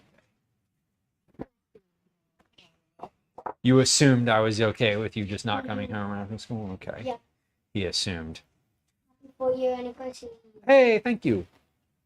Ash was just sitting on the chair here for a few moments. He had, And then when I came in, yeah, when you came in, he scattered. Obi's still over there on the chair. Obi hasn't moved the entire stream. Okay, let me wash my hands because I'm about to do a thing with my hands. So let's do that first. the ribbon cutting is going to Oh, is that right? Wait, tomorrow? no, next Oh, good. Okay, cool. We'll put that on the calendar. Remind me later. 4 p.m. Okay. Next Wednesday is, what's on the calendar next Wednesday? I feel like there's something on the calendar next Wednesday. No, there's nothing. What's that? Yeah. Yes, there is this Wednesday. What's next Wednesday? Hold on. You said 4 p.m. I want to put that on the calendar right now. Pause for just a second because I want to make sure this gets on the calendar. Oh, we're not going to be able to go because in Orange, Oh, okay. but we can go afterward. Oh, yeah, exactly. Okay. But I can put it on the calendar. I will put it on the calendar for that day. Okay, cool. Big events coming on around here. Okay, so we have 2 1/4 cups of warm water. In 3 equal additions, pour in the water, mixing and moistening the flour with the fingers of one hand between pours. Work the mixture with your hand until it forms a ball. Then knead it in the bowl for 1 minute. Great, that's easy enough. Let's get out this, let me get this dough out again, or not dough, let me get the flour out again because if I need to add more, I'm not going to want to open this bag with my bare doughy hands. Speaking of hands, I'd like you to wash yours. I'm talking to Calvin, but I'm also talking to you. Wash your hands. When was the last time you washed your hands? Be honest. Yeah. If you had to think about it, it's time to wash them again. We're combining the flour and the salt first here before we do that. Okay, so in 3 equal portions. 1943. That's when you last washed your hands? Damn, that was a long No. time ago. No, that's not what I meant. He got a 1943 penny from the store. That's old. One's in chat if you're older than 1943. I learned it. All right, so we're 3 equal additions here. We're gonna Okay. try for about equal additions. My uncle teacher told me it's really cool. If you Smells lovely. there's 2 ways to get. If it was made before 1983, or if it's magnetic, like you can put all of your pennies, like spread them all out, Yeah. and get a magnet and like cover them over all of them. And if they go up, that means there's iron in them, and it means they're worth more than 1 cent, and you can go to some like store or something to get them. That you want. Interesting. Apparently, Yeah, funny. pennies of a certain age He just got are, yes. recently. He looked in his wallet and saw a 1940 penny, and he picked it up. In 1940 pennies, they're worth $40. Wow. I think we should wait for a little bit more to turn them in. Maybe at some point we'll be worth like 10,000 or something. Maybe. So we're mixing this dough. I just want to show you what this looks like here. Whoa, Woma, great. I'm glad to hear it. And yeah, I didn't expect that you were gonna like have a thorough response to that. You did put that in the right channel of Discord to actually get a response from me, because when I see a chat in the sub only channel, I'm very inclined to respond to it generally. I'm often not in Discord super frequently, but it is a When you are. yeah, when I am, that's a channel I will respond to. I'm glad that it was informative. Okay, so work the mixture with your hand until it forms a ball, then knead it in the bowl for 1 minute. Okay, so we're mixing and moistening, pour in the water. So that was 2 1/4 cups of water. Now this is a lot. Like we have did I not put enough flour in here?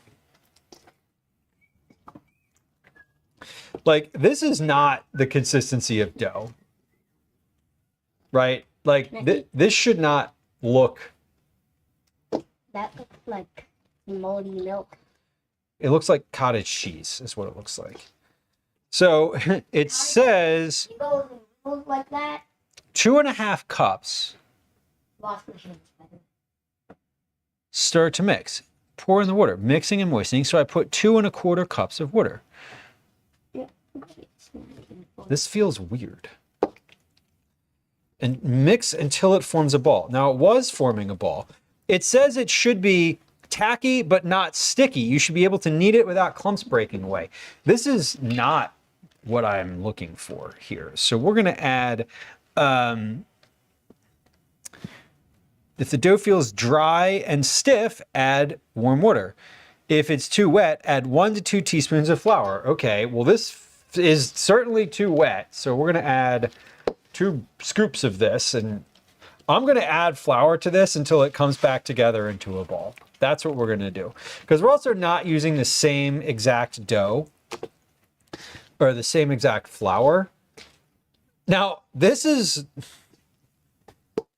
not right. This is not at all what I'm supposed to be doing here. Now, I feel like maybe I mismeasured something, but y'all definitely saw me put 2.5 cups in here. Like 2.5 more. And I put 2.25 cups of water. Now, 2.5 cups of flour and 2 cups of water feels like the wrong ratio, right? Like that feels like a wildly off balance ratio.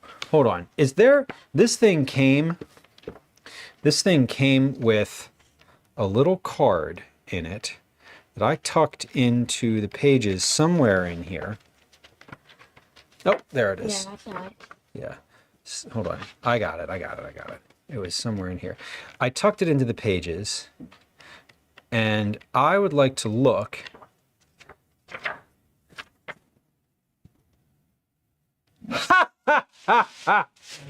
Daisy just got. We apologize for the inconvenience, this card says. In the puff and serve chapati recipe on page 142, the water amount should be 3/4 cup of warm water, not 2.25 cups.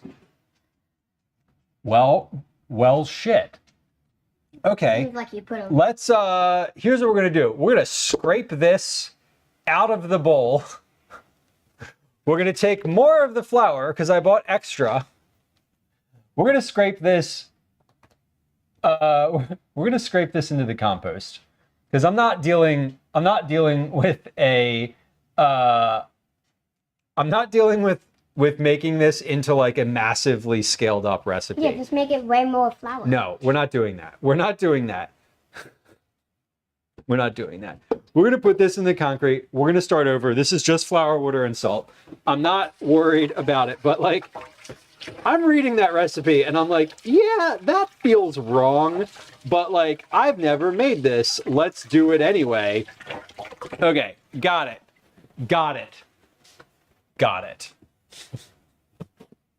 SVP, right? Yeah, it's like that shouldn't look like that. As I'm pouring the water in, I'm like, this is My penny. like, this is wrong and getting worse. You can That is a- barely see it, but when That you is a shine crazy penny. when you shine it in the light, you're able to see that it's You could shine that up. salt water. Wait, do you have salt water? Salt water?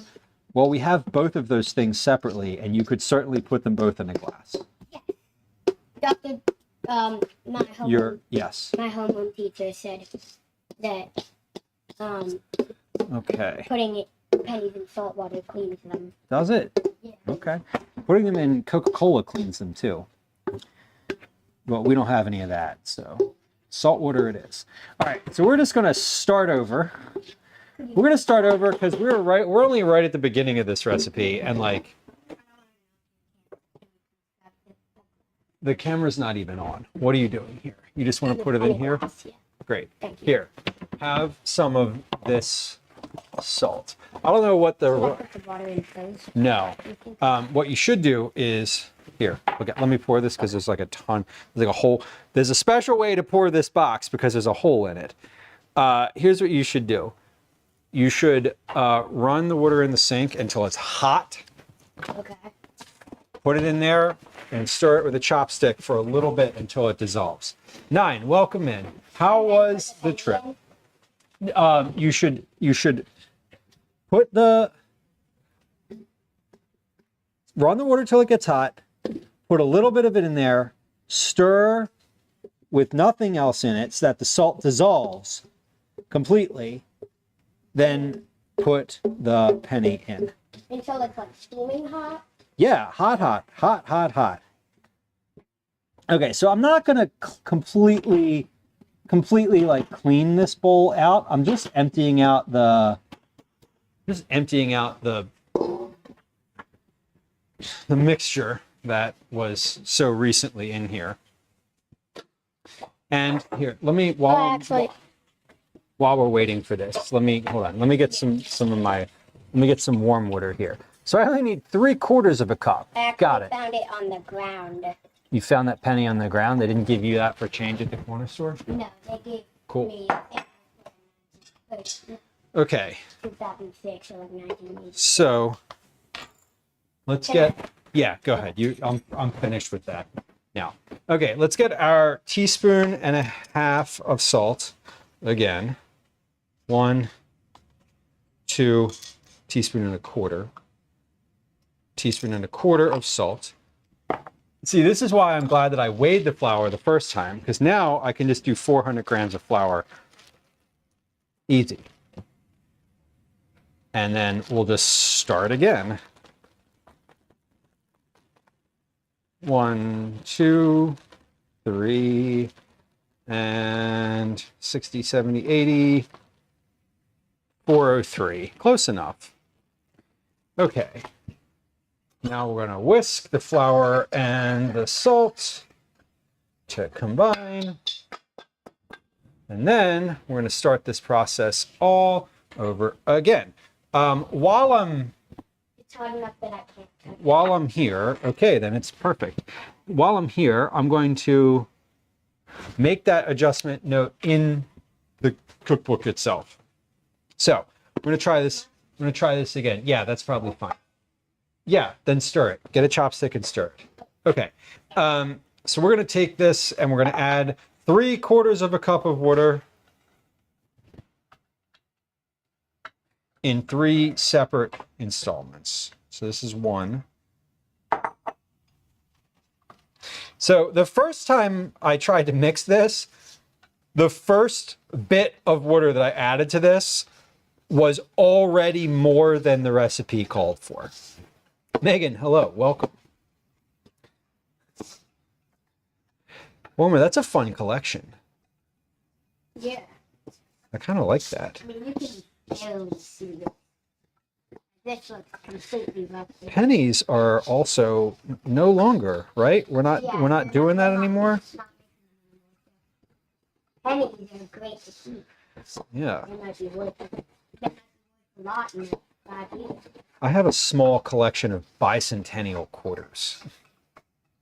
Yeah, Taurus, we're already started. See, now this is what it looked like after the first little bit of water that I put in here. Does that mean like not in? Bicentennial, it means from the 200th anniversary of the country. Bi meaning 2, centennial meaning 100.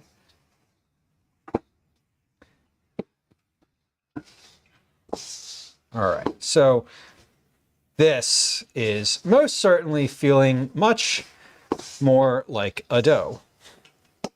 I'm going to add the last little bit of water here. So it's shaggy and we've still got some dries going on here. Then just put the penny in. Yeah, when it's all mixed in, you just drop the penny in there and see what happens. I don't know how long it takes. Yeah, it's probably not immediate. I'm sure it's not immediate, but I bet it's relatively, like within an hour or two, you should probably notice it. You will probably notice a difference. I mean, salt water is very corrosive. So this Put it in salt and vinegar. is It, much better. it oxidizes it, which makes it turn the bluish green. Is that Originally, right? the Statue of Liberty was the color of like a penny, but the air oxidized it, and now it's the bluish green. Science. That it is. He's given us some science facts there. Any science? It's science. Command science. Morma says, I like being casual about collecting. More fun. Totally. Yeah, if you have like a very serious collection of things, it's like, I don't know. It feels like work. You know what I have a collection of? I take pictures of certain things. I have a collection of I love collecting lists. There's certain things I like taking pictures of. There's a channel in Discord called Lists that whenever I find a like handwritten list on the ground, walking around the city, I like take a picture of it. I used to take pictures of Dietz and Watson brand signs, which is a brand of deli meat. Calvin, Yeah, I know. you know what? Reading. Yeah. So you don't need that for that, right? Are you doing that today? I am, but not right now. When? I'm gonna do it between like 6 and 6:30 when When what? am I able to say that? When is Okay, I had thought that we might watch another episode of that show later. And so if you don't want to do that, then yes, you can take that time for that. But I was thinking of doing that. And remember, you like wanted me to remember that thing. So I'm like, half an hour now would not be very difficult, right? yeah, so I'm just gonna do that then, Okay, and then I'll do my iPad great. until we're doing. Sounds good. Yeah, because I want, if you want to do, what will happen is I think you'll get not distracted, but you'll get very caught up, or maybe your friends will hop on or whatever. So, okay. If it's too wet, add 1 to 2 teaspoons of flour. What's that? And now that you're mentioning that, I haven't played with them in a while. You want the dough to be tacky but not sticky. You should be able to knead it without clumps breaking away. Okay, so there aren't necessarily clumps breaking away in my hands, but it is a little bit sticky as I'm kneading it. So I'm going to add just a very little bit here. I can appreciate the small places aspect, Wilma. Yeah, collections are weird. So I've been going through Bowtie hello, welcome in, thank you. I have been going through things in my garage, or not garage, there's like things from the basement rather, that were sort of damaged in that flood that we had about a month ago. And finding all sorts of stuff. I found a whole stash of like patches from Scouts and like a bunch of, I mentioned bicentennial quarters. Like I found another whole like tranche of those. Yeah, so Fluff, I found the note. Well, I remember the book came with the note and I was like, this is wrong. Like what I'm looking at here is not correct. This actually works. I'm gonna take a before picture. Okay, use your phone. Yeah, I know. I'm good. Okay, yeah, use your phone to take a picture. Okay, so this is tacky but not sticky. I'm able to knead it without clumps breaking away. So this is like what I'm looking for right now. So it says lightly flour a clean work surface, a cutting board or skillet, and knead the dough for 6 to 10 minutes, smushing it down and away with your palm and folding it over itself in a frenetic or zenned out CPR-like loop. You are how you knead. You're done when the ball is Play-Doh smooth and holds the impression of a finger poke. So we are going to do this on the baking mat so that I don't destroy my counter. And we're going to do this on the baking mat also, so that I can then roll the mat up, use the counter in between, and then we will make the rest of the dough on the mat afterwards, because this is like step one of a 2-step process. So we're going to do this for 6 to 10 minutes. It says on a lightly floured surface. So we're going to take some of that same flour and put it on here. We're going to put some of it to the side for later use if it starts sticking. We're going to put our dough down, roll to the side, and let's get this a little more centered here. There we go. And now we're going to start a timer for 6 minutes. Well, I'm just going to start a count up timer, and we are going to push away and fold over. Push away and fold over. For the next 6 to 10 minutes, we're just going to do this. And this is indeed a rather Zen-like experience. And this is sort of like what you would do with pasta dough. Yeah, Cyber, here's Daisy. Where Daisy needs to be let out, and Calvin's going to do that in just a moment here. He's I have to. Well, can you let Daisy out too? Because she also has to use the bathroom. I am not going to let Daisy back in. Just go let Daisy out and use the bathroom, and she can hang out for a few minutes. It's very nice outside.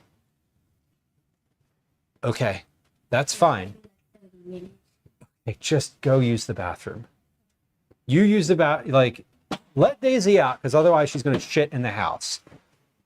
I will take care of the rest. I have 5 more minutes of kneading this dough at a minimum, and I don't want to stop because I just started.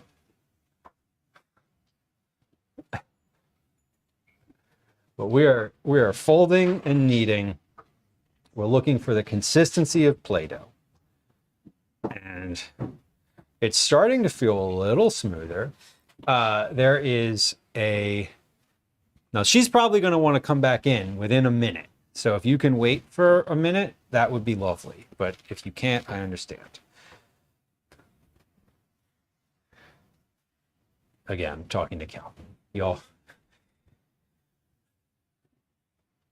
2 minutes for my dough. So this is a kneading process. So after this, we're going to cover with a clean damp cloth or paper towel and let it rest for 20 to 30 minutes. And I know from having done pasta dough before that texture, now pasta dough is not quite like Play-Doh. I feel like it's maybe a little bit firmer, but I'm not sure. We'll see. When we hit the 6-minute mark, we'll evaluate here. But we're just going into it. So we're prepping for camping today. A little recap of what we're actually doing. Today's prep, we've already done prep for cumin lamb kebabs. So we prepped the kebabs completely. We roasted the spices, we ground the spices, I cut the lamb, we marinated the lamb, we skewered the lamb on the kebabs, and then we put the lamb into vacuum sealed bags, which are now in the refrigerator. We did all of that already. We are currently, so for our camping trip, this is our camping trip on Thursday of this week. We are making, it is a kebab party, in fact. We're doing lamb kebabs. I'm doing right now the prep for the flatbreads that we're making. These are basically a grilled flatbread that cooks on the campfire. It only takes about a minute, maybe 2 minutes per round. So what we're doing is we're making the dough. We're kneading the dough currently, and then it'll rest. Then we're going to let that, we're going to roll that out into a large piece. We're going to cut it into smaller pieces, roll those into balls. We're going to flatten each of those balls by hand. Might use a rolling pin if it seems more convenient. And then we're going to flour those flat, raw rounds and put those in storage. So those are all going to be basically raw dough that has been worked completely, and that will go directly onto the grill. So we're making kebabs and we're making a grilled flatbread. To go with that, we're doing a sweet and sour salad. So the sweet and sour salad has a sugar and black vinegar and lemon sauce to it. The salad itself has sliced red onion, grape tomatoes, and parsley. It calls for cilantro, but we're using parsley instead. I'm at 5.5 minutes here right now. So we're almost to the minimum amount for this. This is not quite like a Play-Doh format yet. But we're going to do the salad completely at camp. So we're not touching the salad today. We're going to do a little appetizer of some olives, like basically olives that are going to be marinated in oil and then done in a small pan over the campfire. We're going to prep those olives today. And then I'm going to do a baked in foil apple baked in the campfire. So we're going to fully prep that apple today with all of its fillings. So Daisy just went out, Gwen. So don't let her lie to you. Calvin is home and he just put her out. Jamie says, I wish I liked olives. You know, they're definitely an acquired taste. And I feel like it's possible to acquire a taste for something, but it takes a bit of going through it first. And sometimes you might never get there. So we're at 6 minutes, almost 7 minutes at the moment. This is almost Play-Doh-like consistency. It definitely springs back, but it's not a solid ball. I'm not sure if it's supposed to be a solid ball. You're done when the ball is Play-Doh smooth and holds the impression of a finger poke. Holds the impression of a finger poke. Gwen just got home and is now questioning everything. Shoot everywhere. What do you mean? Nothing. It sat in the middle. Ash was sitting on the chair on stream. He came over willingly and sat on the chair like I've been trying to train him to do for months now. Then he jumped off and left when Calvin got home. So I moved the chair out of the way. Barking at me. The dog's barking at you because you're present, and that's more than enough reason for her. Calvin is upstairs reading. He's doing 30 minutes of reading, and then he's going to get on his iPad. And then I told him that later we could probably watch an episode of that show that we were starting last night. All right, we're at 8 minutes right now, and things are feeling really good. I'm going to do the full 10 because I've sort of, I don't know, because I am. Because it doesn't feel like this is something you could overwork that much. And I feel like it feels good right now.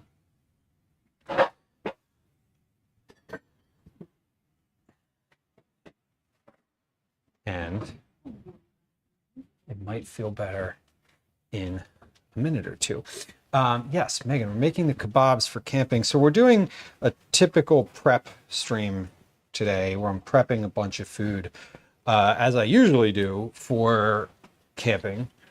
The difference, there's two differences this time. One, I'm not taking Calvin or a group of people. And 2, y'all are going to get to see the actual campsite and campfire. And we're going to do that together on Thursday. So Thursday's stream is going to be same time, same-ish time, same channel for sure. And then, but we'll be live IRL instead of in the kitchen. Yes, Gwen, that's what that means. Yes, that's what that means.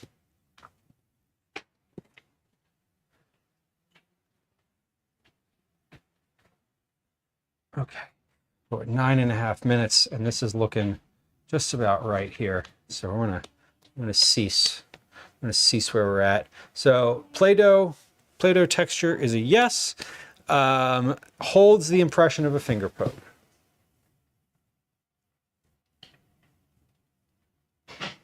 Very hard to tell, but it is holding the impression.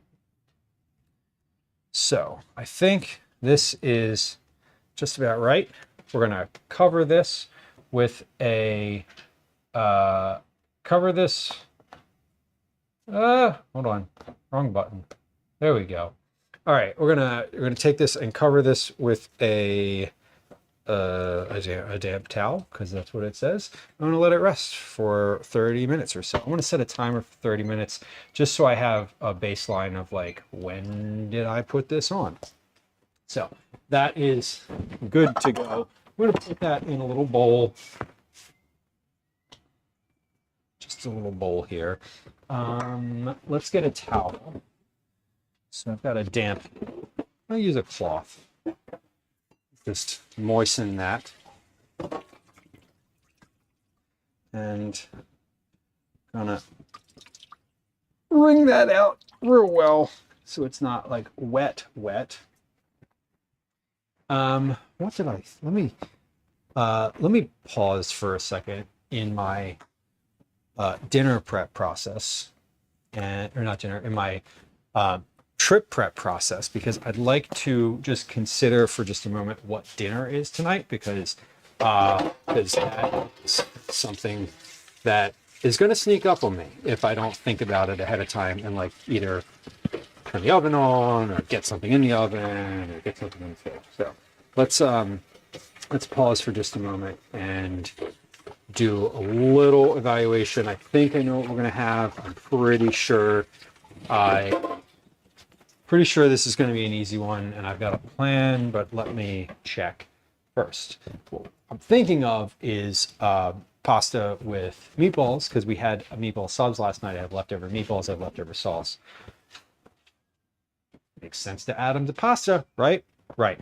First, let's check and see if we have any pasta.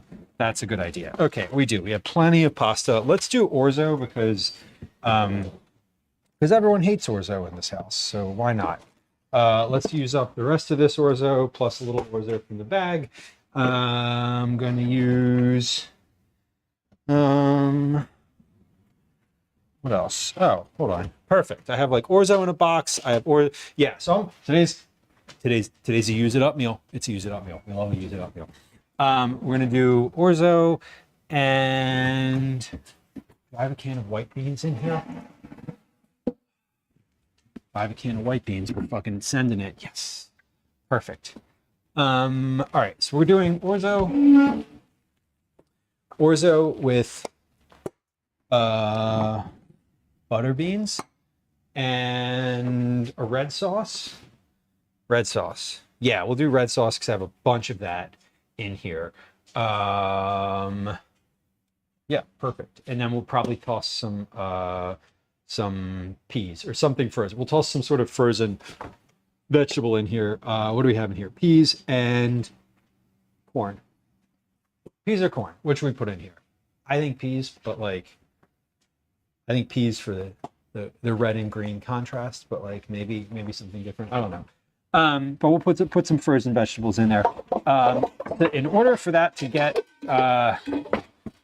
good, in order for that to happen, let me fill a pot of water so that I can just put that on the stove to cook. Am I using the stove for anything on stream?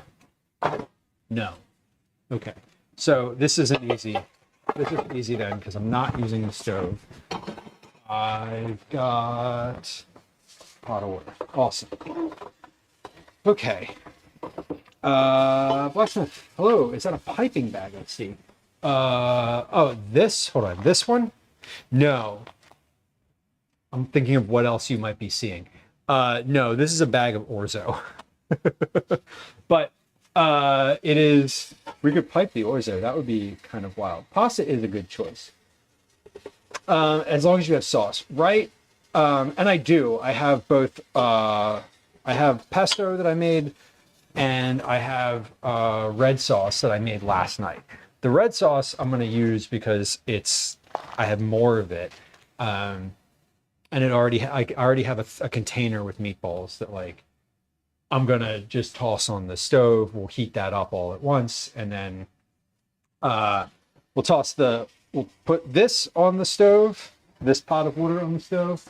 We'll put the meatballs in sauce on the stove. We'll put a lid on both, and then we'll be on our way. So once Obi, we have another cat. We have an Obi, a rare Obi sighting on stream. Not rare, but he's less. This is the less frequent of the cats. He's very excited to, I don't know, be here, I guess. Whoa, that was a big flame. All right, let's move this dough that's resting away from the stove so that it doesn't get a lot of heat on it. And now we'll also put the sauce on. We'll put the sauce on so that gets ready. I'm going to put the meatballs. You know what? No, I am in fact going to put the I'm going to put the meatballs in the microwave. Yeah, I'll just microwave the meatballs because honestly, y'all, putting them in the pot is dirty another pot, and I'm not really trying to do that. So that's okay. We have an Obi here. He's hanging out. Let's clean up this counter for just a second here while we let Obi chill before I move him out of the way. Blacksmith says, I put pesto on my veggie burger. Hell yes. With onion rings. Wait, were the onion rings on the burger? Because I'm with you. Whether the answer to that is yes or no, it doesn't really matter. I love onion rings. They're fucking great. They're good either way. Obi's a doughboy. Look at him. He's over here just sniffing the dough. Put this flour. Oh, hold on. Let's label. He's sniffing the thing that Calvin put his penny in. Let's label this flour HGWH.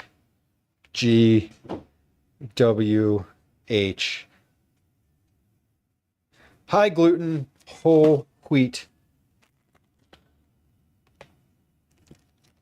flour. Perfect. Onion rings were on the burger as they were meant to be. I love that, and I love onion rings. So I'm into all of the things that you were prescribing there. Okay, we have completely good. Okay, let's measure out how much orzo I'm putting in here. That way I just know ahead of time. And we're going to measure out, let's say, what, a pound of orzo, right? What is a pound? 16 ounces? Yeah, I think so. All right, that's 8.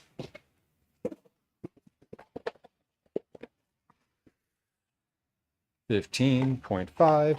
How does this say to cook? 9 minutes. 9 minutes. Perfect. Okay, that's good. And then we'll add a little bit to this. Let's do a little bit more than a pound because orzo is one of those things that, very small. It's deceptive. So let's do a little more than a pound. Let's do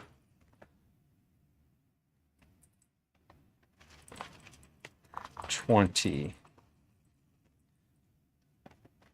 No, we're gonna do more than that because then there will be leftovers, and we love leftover pasta. Okay, so we're gonna do 24 ounces of orzo. A pound and a half. And that salad sounds delicious. I love spinach salad. Spinach is probably my preferred green for a salad, either spinach or arugula. I definitely love both of those things. So before I forget, we're going to salt the pasta water.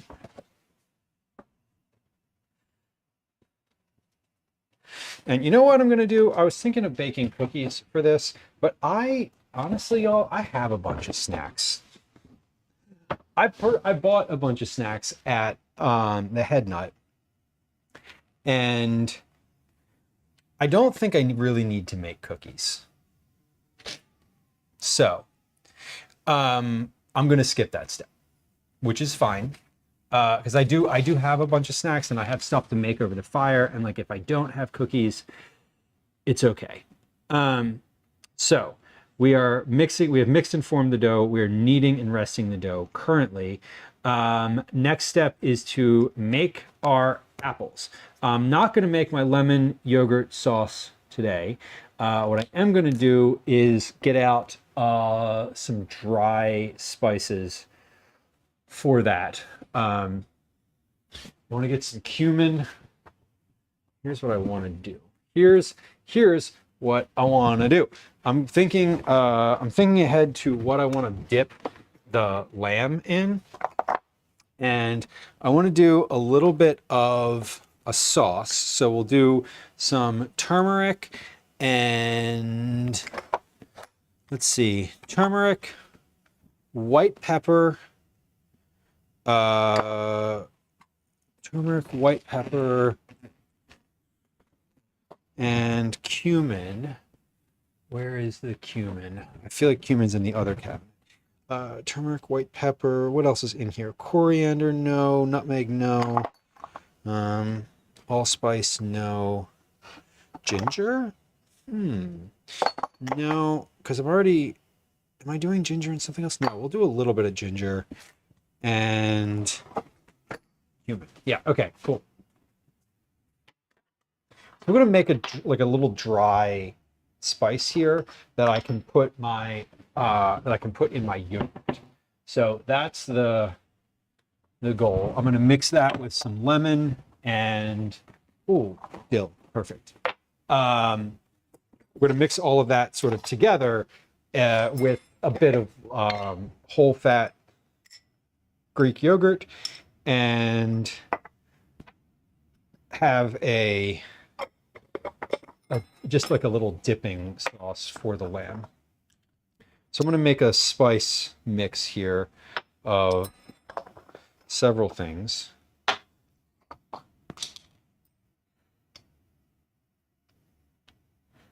And the turmeric's going to make it yellow no matter what else I put in here, which is fine. Ooh, that was a lot of pepper. Let's add a little bit more cumin to balance that out. I was like, what am I putting in here? Right, that's pepper, so that's going to end up being quite a bit. And a little bit of dill.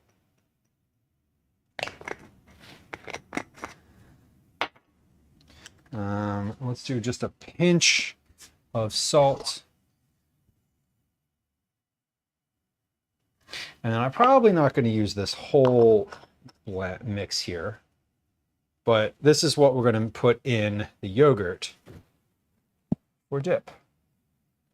So I don't want to mix that today because I'm going to mix in some lemon with that.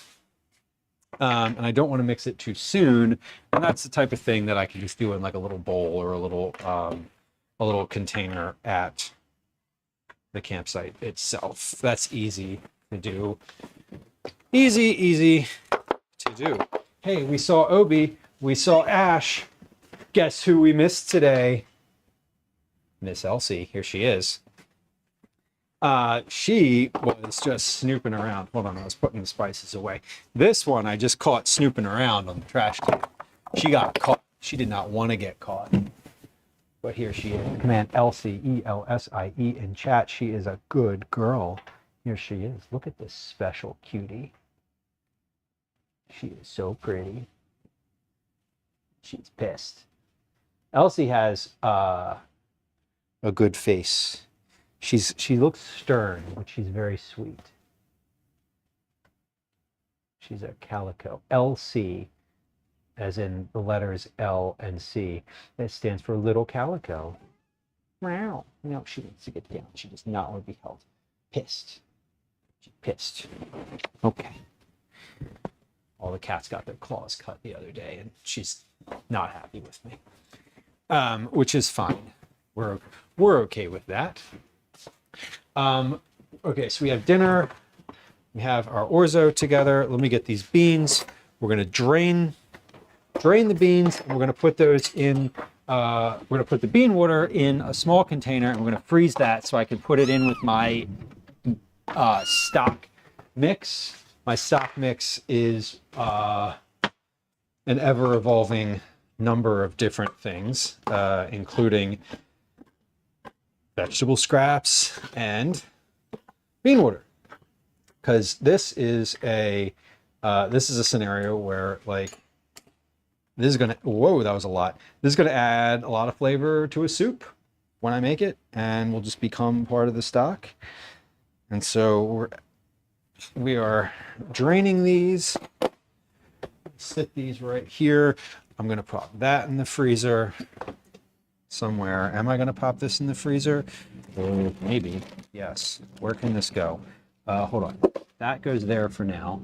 This goes up top. This is going to go right there on that shelf. And then these are going to go, down here. Let's not shove those in. Oh, sorry. Empty space on the door. Look at that. We found it. Perfect.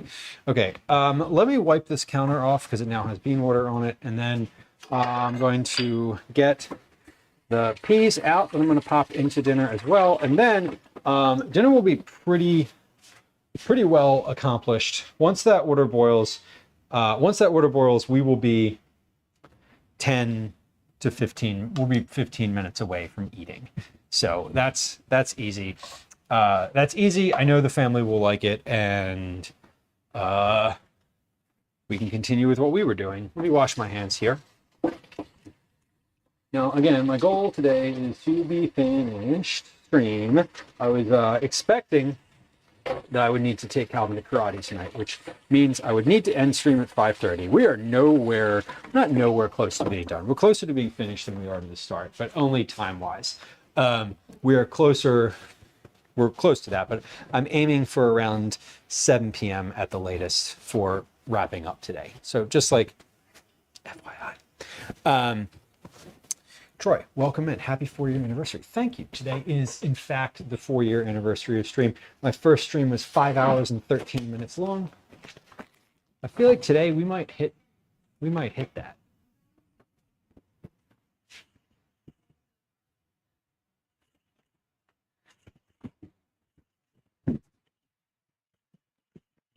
that today. When I say we might hit that, what I mean is we're going to hit that. Probably end up being longer. Yes. Okay. Puff and Serve Chapati is resting. Have 13 minutes left on the chapati bread. Next, we're going to make these baked apples. Now, we're not baking the apples today. We're not actually cooking anything today. What we are doing is we're creating the filling, we're coring the apples, we're filling them, and then we are packaging them today. So this is a complete prep. Gwen, are you going to sports practice? I'm going to the park with my friends. Can you give me a bottle of water? Gwen's going to sports practice. She's on a softball team, y'all. Yeah. Gwen's on a softball team. No room over here for the cats to eat their food. Okay, it's fine. Move shit off the counter. Everything over there can be moved off the counter. It's all charged. Just move it. Move the lights, move the battery, move the power strip, move all the stuff. You can do it. Praise. Lethargic says, I might do pasta tonight as well. I don't like soup. Yeah, soup is also definitely, I feel like soup is good year round if you like soup, but for a lot of people, it's a purely seasonal thing. Or a never thing, it sounds like is the case for you, which is also fine. You don't have to like soup. Okay, Gwen, here is a bottle for you. We are having pasta tonight, FYI, with red sauce and meatballs, shockingly. I'm not at all hungry right now, but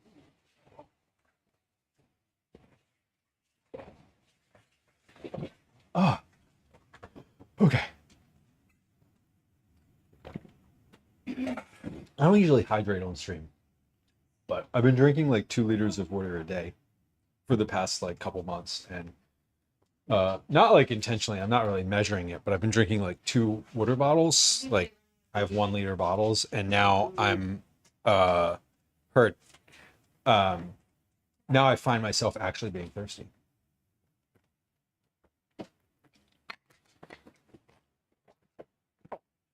Weird. Oh, excuse me. Okay, let's get these apples together. Gwen, just to confirm, you said if the cats run out of food, I can just put another can in there. Do they have any specific type of can that you want me to put in there? no, it's all the Okay. same. It might be fine. Maybe because there's no room for him right now. Okay, that's fair. How did this? Okay. Yeah, that's fine. Okay, yeah, I can do that. Okay. A cooking hatch chili stream. You know, Blacksmith, I have never had a hatch chili. We've talked about this a bunch, and they're very West Coast, and it's something that I honestly do not see. Like, I go to the farmer's market in Philly here regularly. I've never once seen a hatch chili. I've actually never had a hatch chili. I've had a lot. I mean, I've only been on the West Coast like a handful of times. And it's something that I know everybody talks about and loves. I too would like a cooking with hatch chili stream. I would love it if anyone from the Eat It Dads community, from our like community of people, if there was a way to ship like fresh hatch chilies, even in like a vacuum sealed bag, I would love that. I would like pay for the shipping, and I would definitely cook them on stream. So are they in season? I don't actually know. I have no idea. Burgers, yes. Caretaker, we love burgers. We love a burger. Chef Ava B, welcome in. Hello. Good to have you. That is a favorite sound. I love the sound of when people raid in, because that means that we have new friends. I love new friends. Please don't go away. Hit the follow button. Follows are silent, so nothing's going to happen when you hit the follow button. You're just going to like follow, and that's awesome. And if you want to chat, great. That's fun too. Or you can enjoy your lurk. Friends who just joined us, Chef Ava B is a fellow food and drink streamer.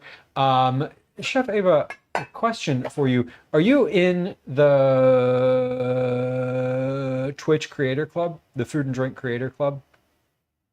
Also, hey, if you're like, I'm in ads, I can't hear you, I'll ask again. And that's okay. We would love it if, is that a Discord? You know what? It is. Here, I've got a link for you. It's in chat. If you would like, it's a club sponsored by Twitch for food and drink streamers to be in community, to answer each other's questions, to chat, to organize events, to get information directly from Twitch, which is great. It's almost a year old at this point, so we've had it for a little bit. But if you are a food and drink streamer in any capacity, and this is not just for Chef Ava, but for anybody who's within the sound of my voice, if you stream into the food and drink category, you should click the link that's in chat and apply to be in the Creator Club. And if you apply and you don't hear back in a little while, you can ping me on Discord. You can just send me a DM and be like, hey, I applied for the Creator Club. They are also a little backed up on accepting applications because a real live human looks at the application. It's not done with AI. Anyway, friends who are hanging out here, Chef David B is a fellow food and drink streamer. It would be great if you could go follow them. And there is going to be a shout out in chat in 5, 4, 3, 2, 0. All right, there it is. There's a shout out in chat. There's also one on the thing. You can go ahead and click the link. It's there. Oh, wait. Okay, cool. Friends who just joined us, it's nice to have you. If you are new to the stream from the raid, or perhaps you've been lurking for a little while, let me introduce myself. My name's Lou. I am a food and drink streamer. I am a home cook, a recipe developer. I'm a parent. I live in Philadelphia. My pronouns are he, they, and I'm very happy to see you. Welcome. Follows are silent. If you hit the follow button, there's no alerts or sounds. We love lurkers. Our stream is all about cooking and conversation. Mostly vegetable forward family meals. We do recipe development, we do meal prep, we do baking, we do prep for camping trips, which we're doing today. And we also get out in the world for IRL streams. We have an IRL stream coming up on Thursday. We're going to be taking all the food that we're prepping on stream today and cooking it at the campsite out in the woods. For real, if you are a lurker, we love it here. If you are chatty, it is the vibe of hanging out at your friend's kitchen counter as they're cooking dinner. It's me, I'm your friend, you're the ones hanging out. Welcome to stream. What we're doing right now is prepping to make some baked apples. Baked apples we're prepping for. We're not baking them today, but we are prepping them. So we're going to prep the filling and then we're going to make the apples themselves. But let's get the filling going first. Recipe dev and videography. Amazing. What kind of recipe, like what kind of dev do you work on? I am relatively new to the development side of things. I've been doing it for about 1.5 years, mainly for the internet. Command recipes in chat if you're interested in finding some of my work like on the internet. But I'm always interested in expanding. So if you got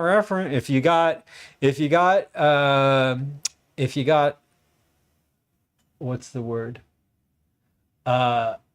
If you got connections, let me know. Happy to chat about it. But blog posts for companies sounds great because that is that's always like, I feel like that's good work too. I feel like that's good work. I don't want to say 2. I feel like that's good work, period.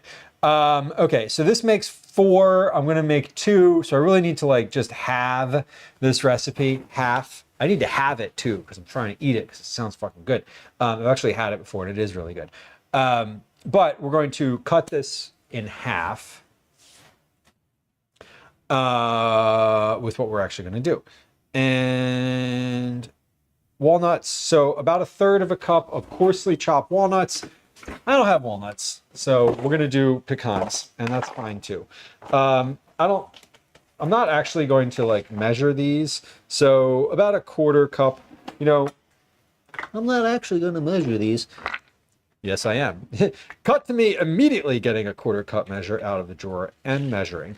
I'm not going to coarsely chop these. What we're going to do is take them in my hand and crush them. We're going to crush them.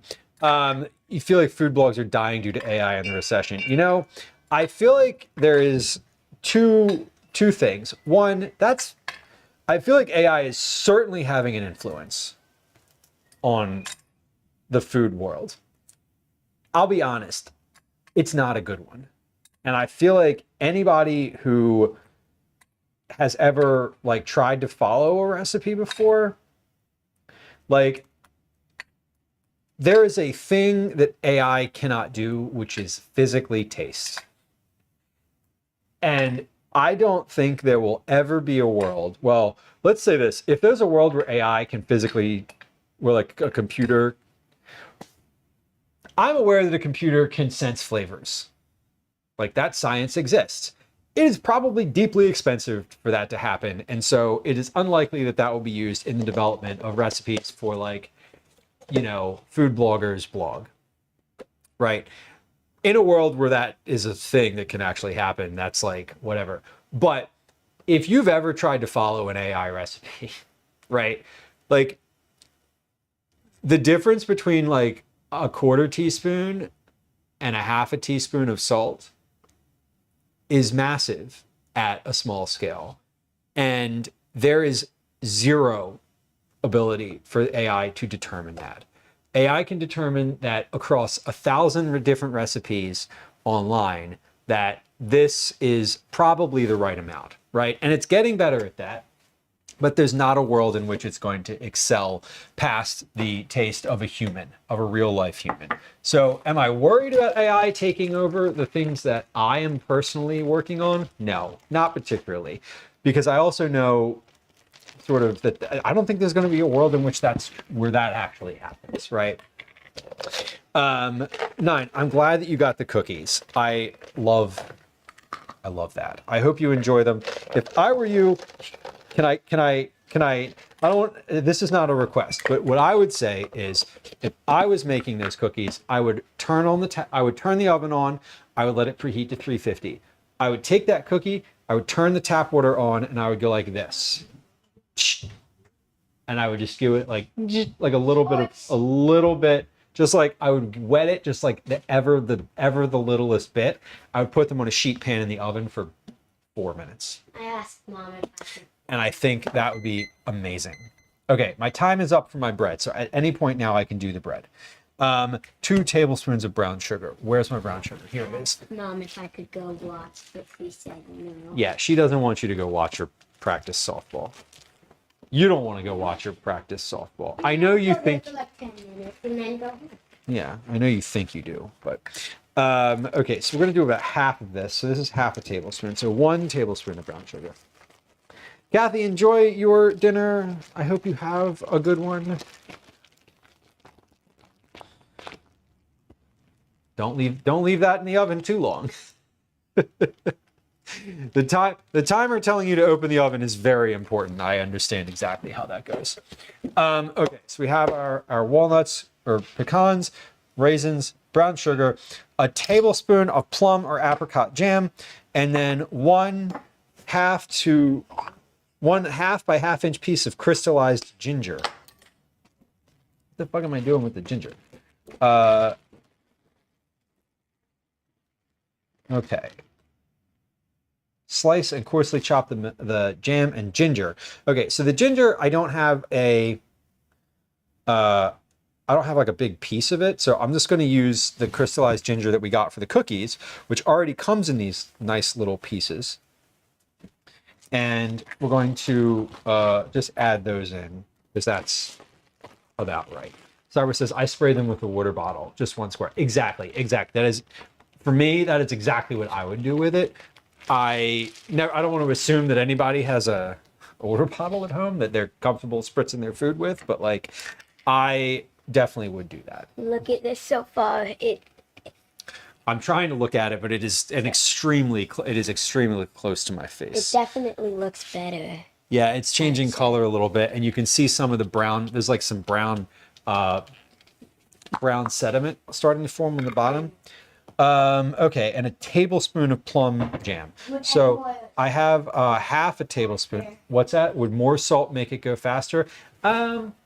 No, I don't think more salt would make it go faster. I think there was plenty of salt in there. Stitch Lover, welcome in. What am I making? Well, we're making a bunch of things. Currently, I'm making a filling. I'm making the filling for baked apples. What we're going to do with that after the fact is stuff the apples. Hold on, pause. Before I put the wet ingredients in here. Slice and coarsely chop the plum or apricot jam, slightly chop the ginger, add it to the bowl. Okay. Stir well to combine. Okay, so we're going to add all of that to this bowl. And we're going to put this jam back in the fridge, because that's where it should go. Calvin, there is plum jam in the fridge for you to have, or whatever you want to eat with plum jam. Okay, so we're going to pop all of this back in the cabinet before I do anything else, because I hate having stuff out, and it bothers me. So I know that I'm finished with it, so we're going to put it back. It bothers me enough that I will put it away before doing the next thing. Calvin, I see our neighbor out front, who is he's out there actually. He's actually out there playing. He's by himself too. So, if you were interested, it's the person who you enjoy playing with, as opposed to the ones that you don't.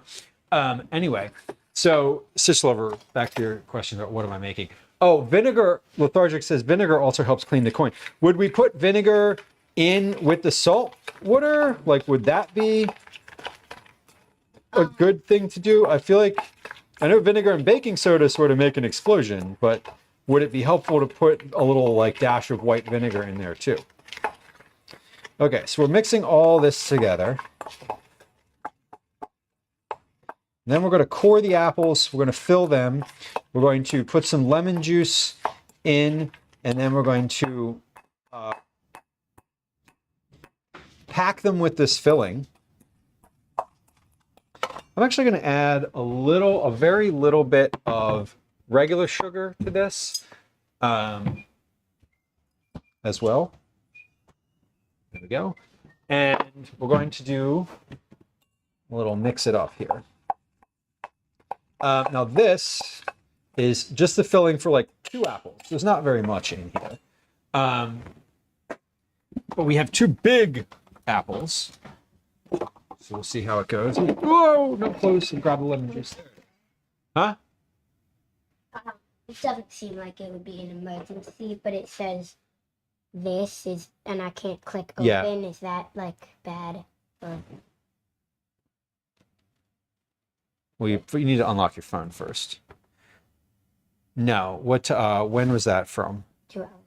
No, that's fine. Okay. That's not an issue. Unlock your phone and then see if you can do that. Where is my apple core?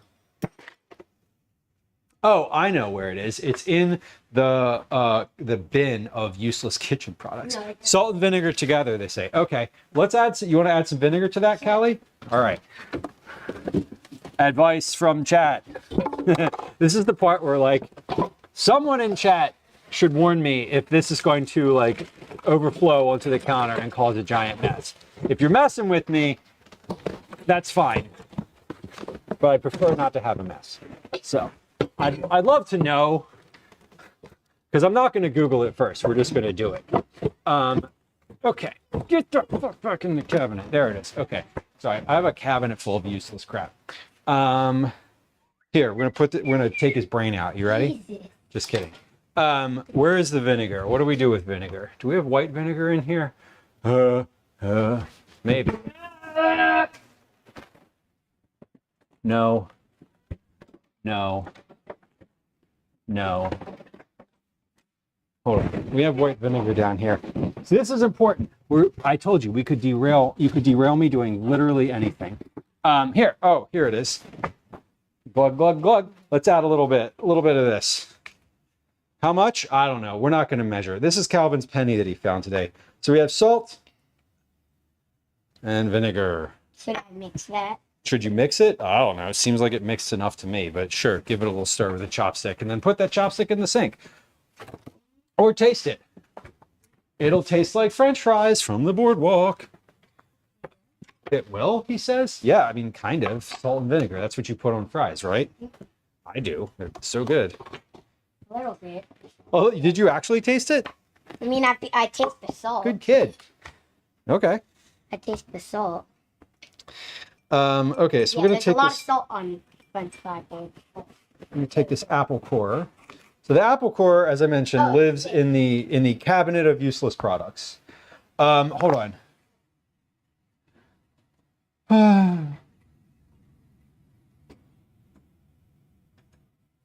Making sure not to break through the apple bottoms. Well, shit. Okay, well. Look, usually if I... Here's what we're going to do. We're going to take this. We're going to do this. I'm going to cut a plug. And we're just going to put that right back in there. There we go. This, usually I don't have to unlock my phone first. When I click open, it just sends me to the unlock screen. Yeah. Okay. Well, I don't know. That's a weird thing. I don't have any like specific feedback for you on that one. Do you know what that is? Yeah, it's someone else's AirTag. Don't worry. I know what I'm doing. I have no Okay. freaking idea what I'm doing. A jalapeno core. That's a great idea.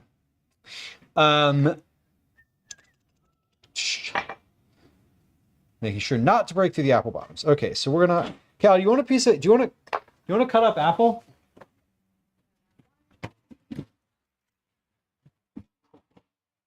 Will you eat a cut up apple?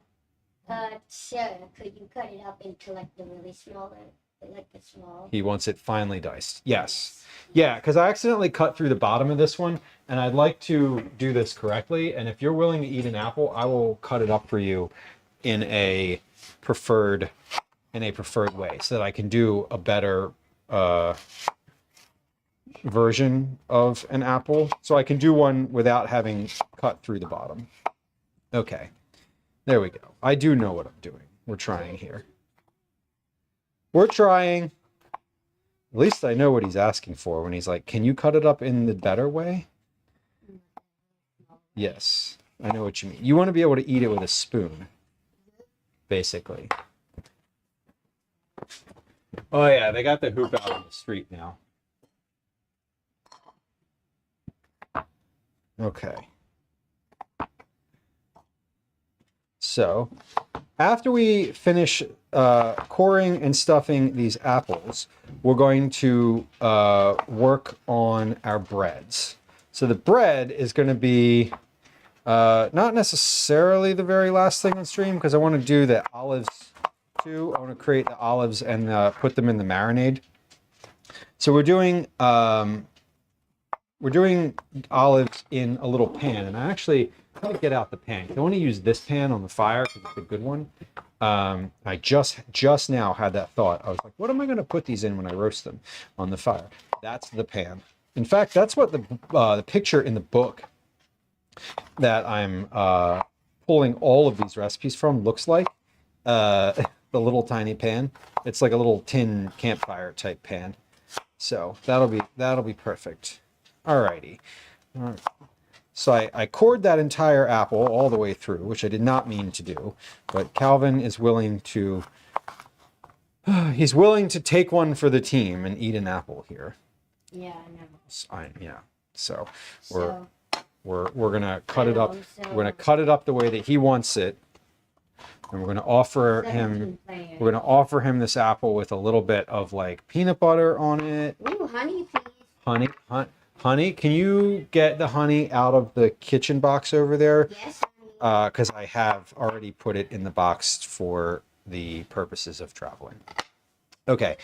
But you can do that now so that I can keep moving with this. Do you want sun butter on here? Yes or no? No. I just No, just honey. Okay, get the honey out. It's in the box. Add the honey that you want. Here's a bowl of apples. Please enjoy. It looks like a lot, but that's only because they're cut up into teeny tiny chunks.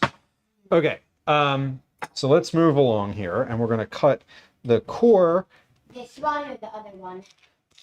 The one that has all the food stuff in it. It should be obvious. It's the jar of honey from our cabinet. So we're cutting the core out of here.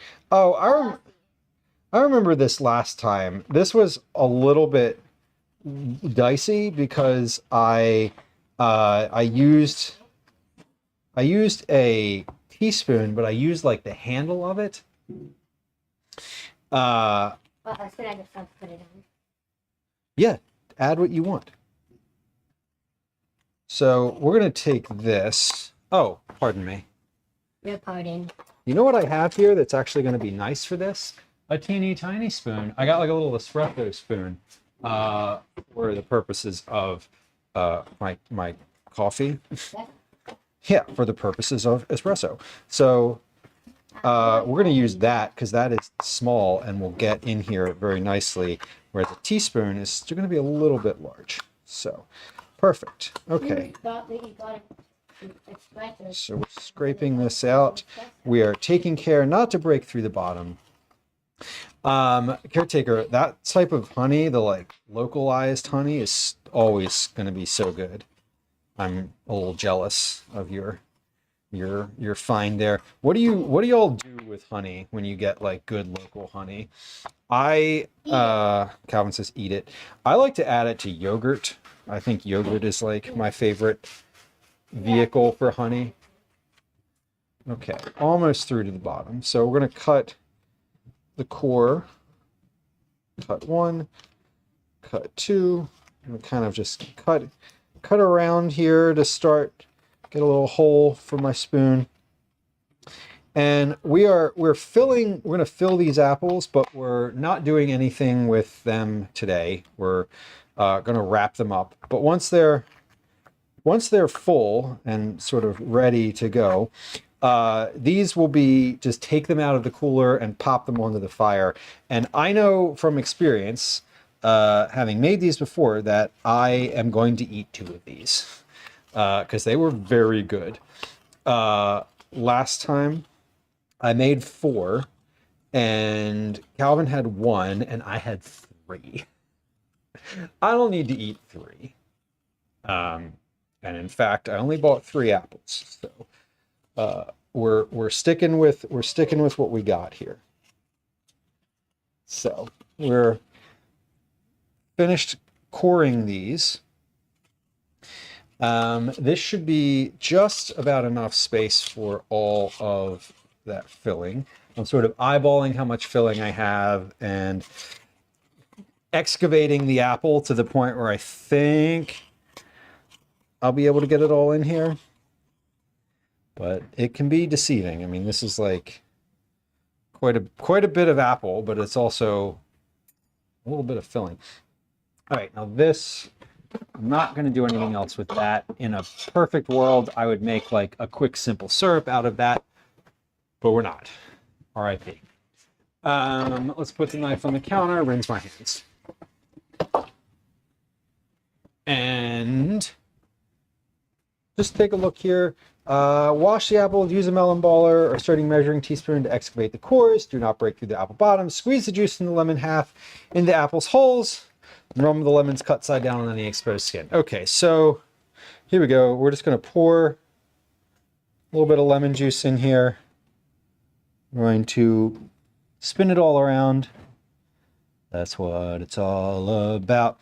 And then we're going to pour it into the other apple and do the same thing. Great. Perfect. Pour that back into the filling. Stuff the apples with the filling. It may not all fit. Then press a butter piece into the top of each hole like a cap. Using a sharp knife, score each apple's skin around its waist. So I'm going to score around the outside.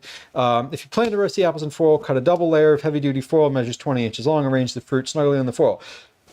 Gather together the long edges of the foil, folding them over each other, blah, blah, blah, 2 to 3 times. Okay, I know how to seal stuff. Seal both ends of each packet in the same way. You want to avoid any leaking. Done. No problem. If you'll be using a Dutch oven, I won't. So we're going to stop reading there. Okay, so we have filling. Let's get... I'm going to cut this in half. We'll put half on one side of the bowl and half on the other. And we are going to stuff. You know what? I feel like this is a use a spoon, but like get it in with my hands situation. One little push at a time. Oh yeah, that went in real good. All right. And we're actually going to stuff this because I've got more filling than I have space in the apple, which is fine.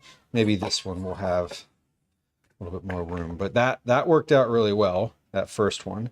So we're filling this, and we are going to put these in a foil packet, but what we're going to do with these is wrap them first in parchment paper, because I don't love cooking directly on aluminum foil because it can burn, and then it's just like metal going into my food. I don't know. I have hesitations about it. It's one of those it's one of my like, I'd rather just put a layer of parchment paper in between them and that'll be fine.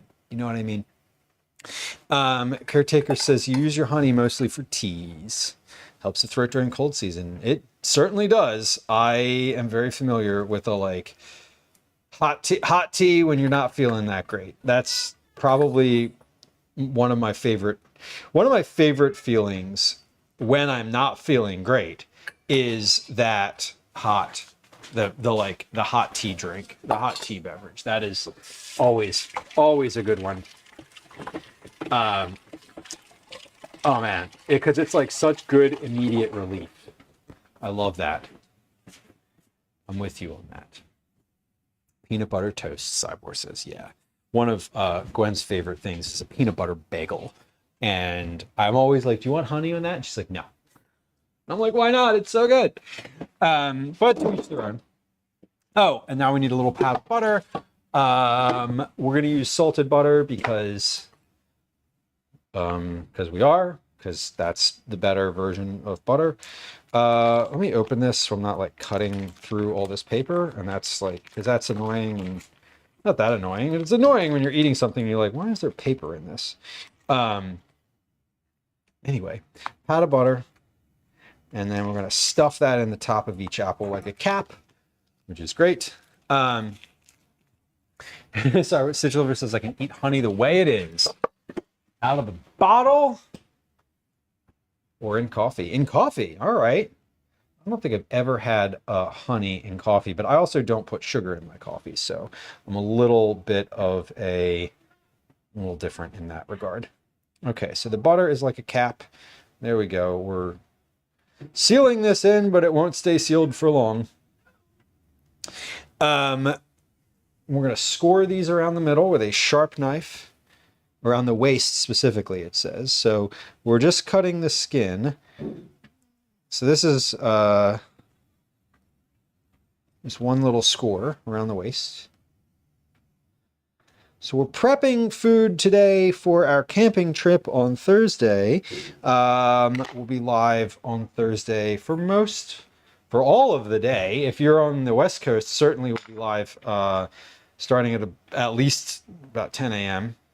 We'll actually be live a little bit before that, but we have a little feature that is scheduled to start at 10 a.m. So we're going to be live before then so I can get my jitters and anxiety out of the way. But we'll be live all day. My plan on Thursday is to do a little bit of a hike and then a little bit of hanging out at the campsite. We will certainly start the campfire.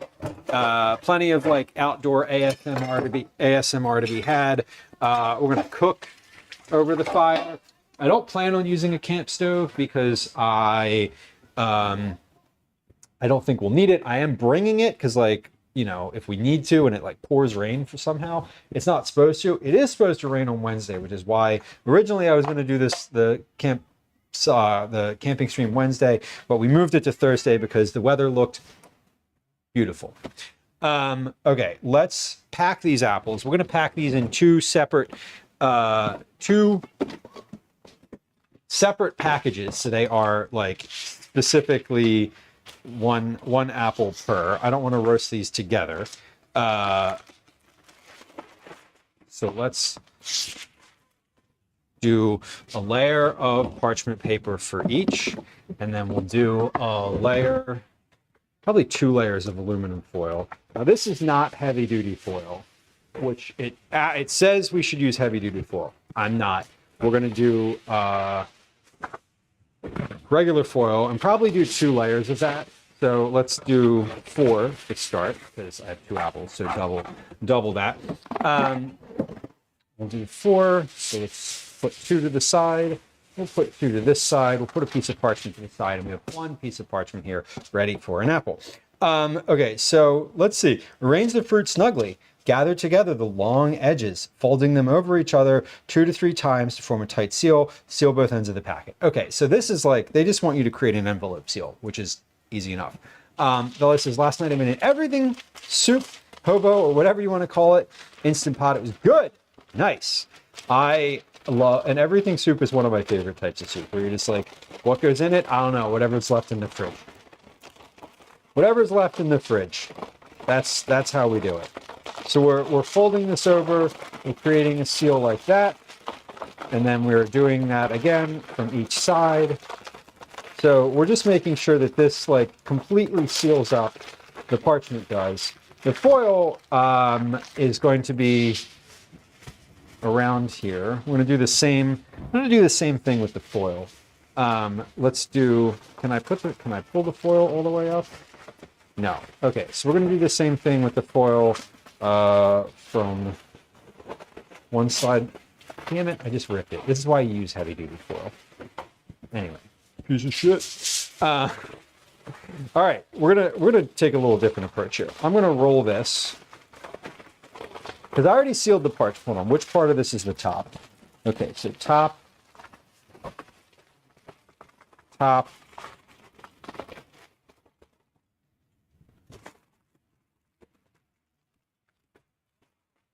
Let's roll this so that it's sort of like the top is at the top. There we go. Now we're going to do this again. I'm going to do the same thing. This another piece of foil. We're going to go the opposite way. I still want to make sure that the top stays. I want to just be aware of which side of this is on top. That's all. Tundra, Makuna honey. I'm not familiar with that. Eat a little at a time. Calvin loves those honey sticks, the ones that you get at like the store. He's upstairs going, what do I love? Honey sticks. Okay. Yeah, those are in fact very good. I also love those. Okay, so these are one. Let's package this other apple. So again, we're going to take the whatever side works better for this. This one does. And we're going to seal this up. Basically, we're folding it once, twice, as many times as we can. On one side, and we're doing the same thing on the other side. And we're sealing it, like sealing it. So when this steams, it is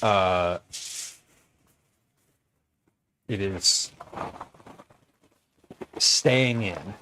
And let's make sure I remember. I'm gonna keep aware of where the top is,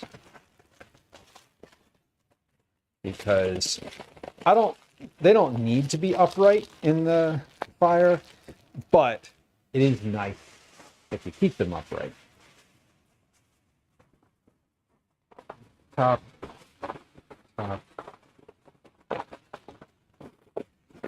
Okay, so that's good. This is good. 9 asks, what was the biggest hit on the weekend trip? Well, recap. What did I make for the weekend trip? We did pancakes. We did pancakes. We did hot dogs and hamburgers. And we also did grilled cheese and tomato soup and the breakfast wraps, which had scrambled egg, turkey bacon, cheese, Monterey Jack cheese, and roasted sweet potato. I would say that the biggest hit was probably the breakfast wraps. Those are the ones that sort of everybody liked. I got the most like visual feedback of people eating and enjoying them. Although I will say the grilled cheese and tomato soup were also really, really well received. So it's a toss up between those. And if I was having to like pick one, I would say the breakfast wraps were the most well enjoyed. A creamier flavor, so it's almost like a whipped honey. Sounds wild. I've never even heard of this. It is expensive. I mean, it sounds not processed, but it sure sounds like it's rarer, more rare.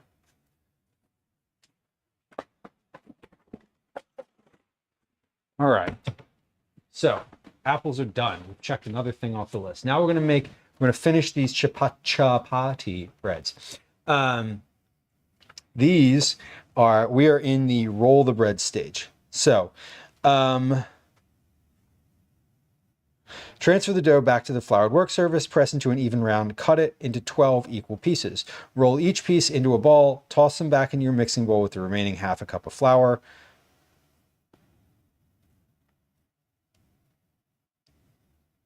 What remaining flour?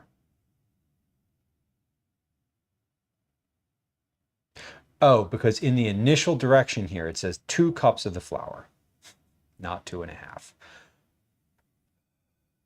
Okay. This is where on the recipe, you should say separated, 2.5 cups of flour, comma, separated.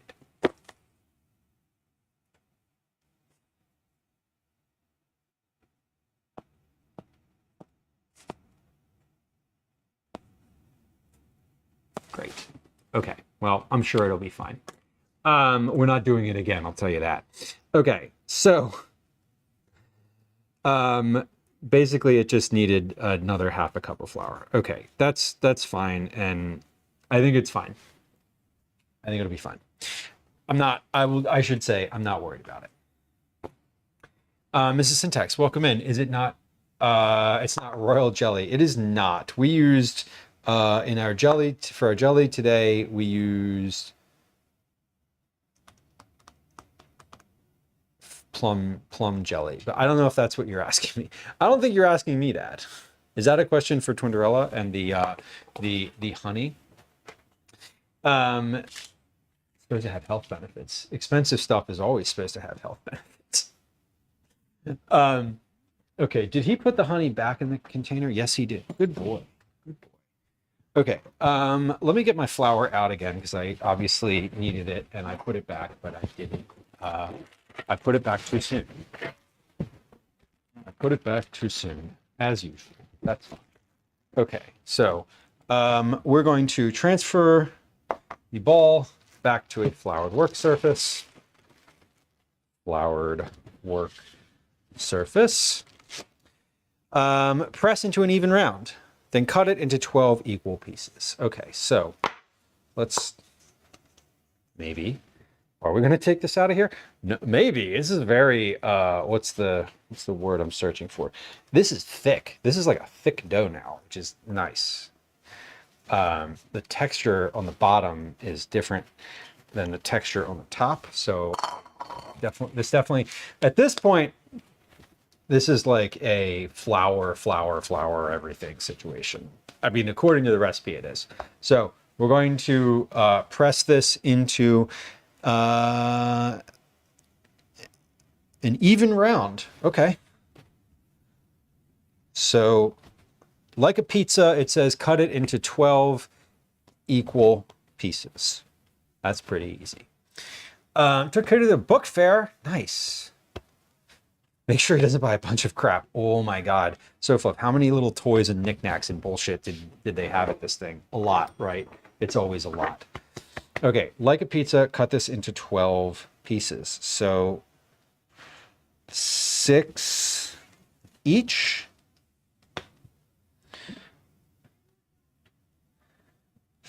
3 each.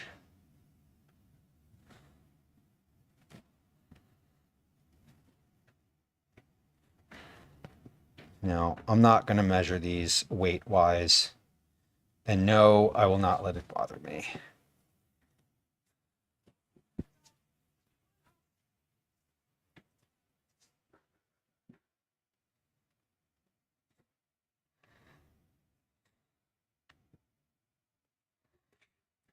Callie, door.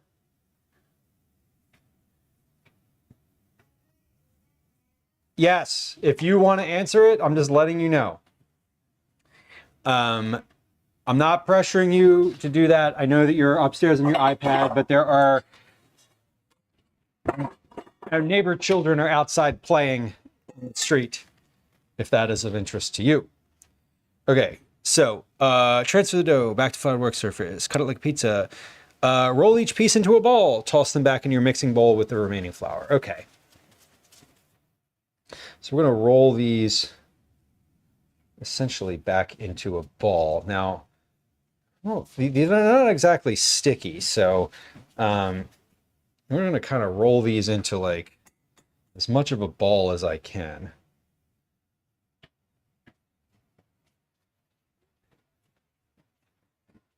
Just so much crap, right?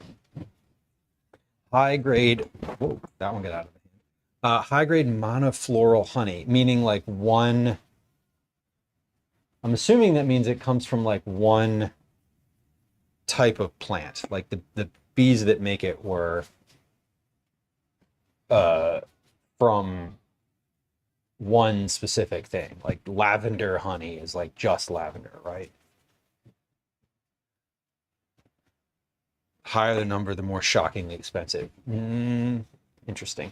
I'm curious about what all this means now.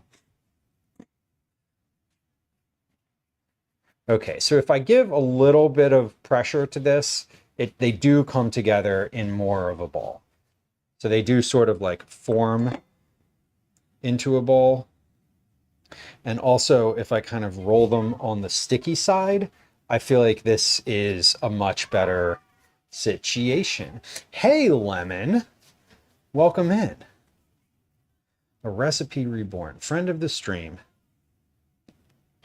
Before I say hi here, friends who were hanging out on this stream, listening to me bellow on and on about every little thing. A Recipe Reborn is a friend of the stream, fellow food and drink creator, but also does, I don't want to say dabbles, but is a home improvement enthusiast, a Final Fantasy explorer slash extraordinaire, and also a genuinely good human whose company and stream I appreciate and whose experience and advice I value. If you were hanging out here on this stream and you see the shout out in chat, I would absolutely encourage you to please click it, hit the follow button, and go hang out next time Lemon is live. However, Lemon is not live right now because Lemon just raided into the stream, and we here appreciate that. Friends who just joined us, it's nice to have you. My name's Lou. First thing to get out of the way is that this is a silent follows stream. So if you hit the follow button, nothing's going to happen. There's no alerts, there's no sounds, there's no chat messages, and I'm not going to say hi to you if you follow until you actually say hi in chat first. So, Arrow, welcome in. Nice to see you.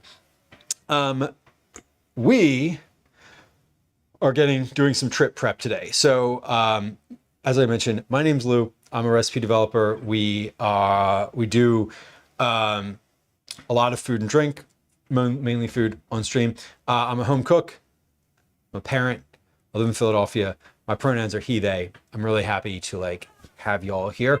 Lemon, enjoy getting comfy. Enjoy getting comfy. That is the best part about finishing stream is the I'm finished and I can relax and not speak anymore. Thank you for bringing friends our way. Our stream is all about cooking. We do a lot of cooking on this stream. We do recipe development. I do baking. We do meal prep. We do prep for trips, which is what we're doing today. We are currently prepping for a camping trip. We have a special little camping trip coming up on Thursday. That is Thursday of this week. We're going to be doing some hiking. We're going to be out in the woods. We'll have a little fire. We're going to cook over the fire. It's going to be great. So come on back if that's your vibe. We love lurkers here, so feel free to hang out. Currently, I'm making a dough that's going to be a grilled bread. It's like a flatbread type of situation. Mrs. Syntax, enjoy Palia. We are currently doing these breads. So we're at this step where we roll each piece into a ball, toss them back into a mixing bowl, working one at a time, put the dough ball on a floured work surface, flatten with your hands to form a fat disc, then use a rolling pin or water bottle to smooth each disc into a round, rotating the dough as you work. Toss a little flour under and over the rounds. They'll be between 5 and 7 inches in diameter once you're done. Okay, so there's no 5 or 7 inch circle on here, but there is a 6-inch tart circle. So we're going to go with that. I am going to get my rolling pin out. We have a little pin here. We're going to add a little flour to that. And we're going to roll this like basically kind of past the 6-inch mark here. These are called chapati. It says you can also form the chapati the old school way by slapping the dough discs hard between your palms until they're the proper thinness. It's a bit more work than rolling, and the final product will cook up more rustic, but they're tasty nonetheless.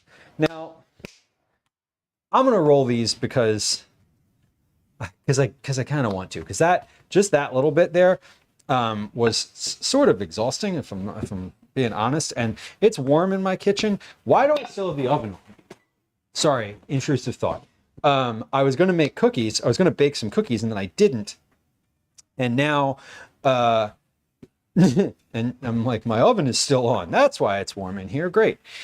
Cool. So these are going to be between 5 and 7 inches. There are 12 of them. So this 6-inch tart circle is like perfect here. So we're rotating the dough as I work, tossing a little flour under and over the rounds as you go to prevent sticking. They'll be between 5 and 7 inches once you're done. Pack and freeze. Flour each finished disc well on both sides. Place on a small sheet of parchment paper, then stack them, making sure each one is separated by the paper. Okay, so before I do any more rolling here, here's what we're going to do. We're going to we're going to get out sheets of parchment paper. So I have 12 of these pieces of dough, right? Let's do 2, 4,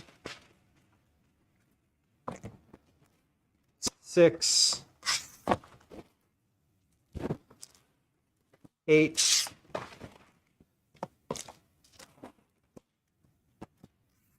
10, and 12. 12. So we're going to take each piece of parchment paper. Hold on. +1 for the top and 1 for the bottom.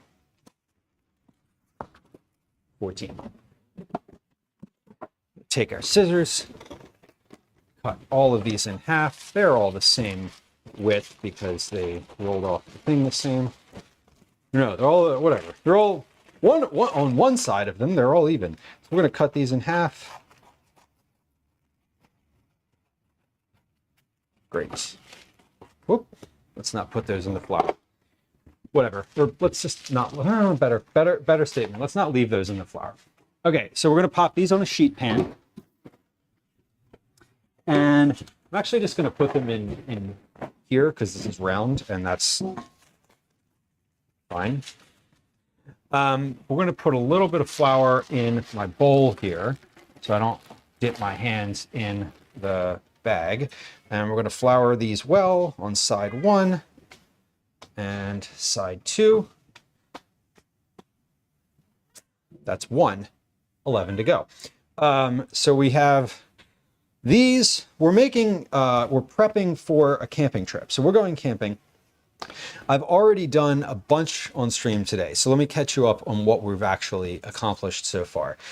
Today on stream, we have talked a bunch. I had some coffee. I talked a bunch more. Then we actually got started doing things on around the 1.5 hour mark.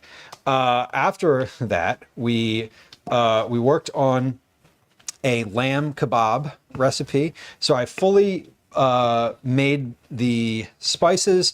I toasted the spices. I ground the spices. I cut up the lamb. I added the spices with some garlic and olive oil to the lamb. And then we put the cubed lamb on skewers that I'd soaked and put those in a vacuum seal bag. Those are in the fridge. So those are ready to go on the fire. They are just grilled lamb. There's no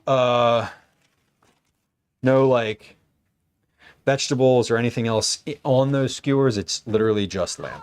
So that is thing number 1 that we did. Thing number 2 is we put together this dough. So I started working on this dough. This is we messed up we didn't mess up the recipe. Let me give myself some grace here. We made the recipe as it was written in the book. As it was written in the book, it turned into soup. the dough did. It looked awful. I said it before we started. I was like, this is the wrong ratio of flour to dough, but like I'm using a different flour and wrong ratio of flour to water. As it turns out, the book came with a little note. It was like a little additional slip of paper that came in the box with the book, and it said, "Hey, this quick bread or this bread recipe that you are currently making is instead of using 2 1/4 cups of water, you're supposed to use 3/4 cups of water. We're sorry for the confusion." So I dumped the first half of that dough in the water. I dumped the first version of that dough in the compost directly, and then we made another version. This one is what I'm working with now. It looks a lot better. We are going to take this. We rolled it. We kneaded it for 10 minutes. We rested it. Now we're putting it in these in a stack here. We're rolling out individual doughs. All of these I'm going to slap directly onto the grill grate. When we are at the campsite, they're going to grill for like 1 or maybe 2 minutes, and then they'll be good. They'll be ready to go. So we worked on this dough, and we're finishing the process here now. I'm going to pop this into the vacuum sealer too. When I'm finished rolling these out, we're going to do 6 and 6, so 2 packages of dough for the vacuum sealer. So we did that. We're working on the dessert as well. So while the dough was resting, we made a mix for these sweet ginger baked apples. We cored the apples, we made a mix. The mix included pecans, brown sugar, white sugar, crystallized ginger, and what else? Something else. I don't remember what else. Something. Whatever. It was good. It looked good. It smelled good. We cored the apples. And then I filled them. We put a little slice of butter on the top and then wrapped them up ready to be baked. So those are in the fridge, wrapped in parchment paper and foil, ready to go. So that is all we've done so far. That's it. Just that. And now we're rolling this dough. After we're finished rolling this dough, we're going to make we're marinating some olives next. That's like the next step. And then we're going to evaluate and see if there's anything else we need to do. Also, in the middle of all of that, I got dinner ready. So we're like getting dinner together. Having orzo beans, red sauce I made last night, meatballs that I got from Reading Terminal Market. And that's what we're having for dinner. 1, 2, 3, 4, 5, 6. Okay, so I have 1 more of these, and then we have sort of round 2. Lemon, I love that. Refresh Krupo's water, refresh Krupo's drinking water, refresh her eyeball water, refresh refresh her water, her body water. You've done water 3 ways for Krupo, which is a loving and doting animal parent, and we appreciate that. And you've got your blinds closed, which is nice. Enjoy your food. Thank you for bringing friends through. I appreciate you. We're going to be live again on Thursday. We have a front page slot, which is terrifying, kind of terrifying, on Thursday for this IRL stream. So if you want to see me spiral into an anxious puddle, come on back on Thursday. Anyway. Have to manage Krupo. Oh my God. I know. Well, Daisy doesn't need eye drops, but she does need to be let out like every 45 seconds. So it's old dogs, man. We love them. We love an old dog, and they have lots of needs. I hope you have a lovely rest of your Tuesday.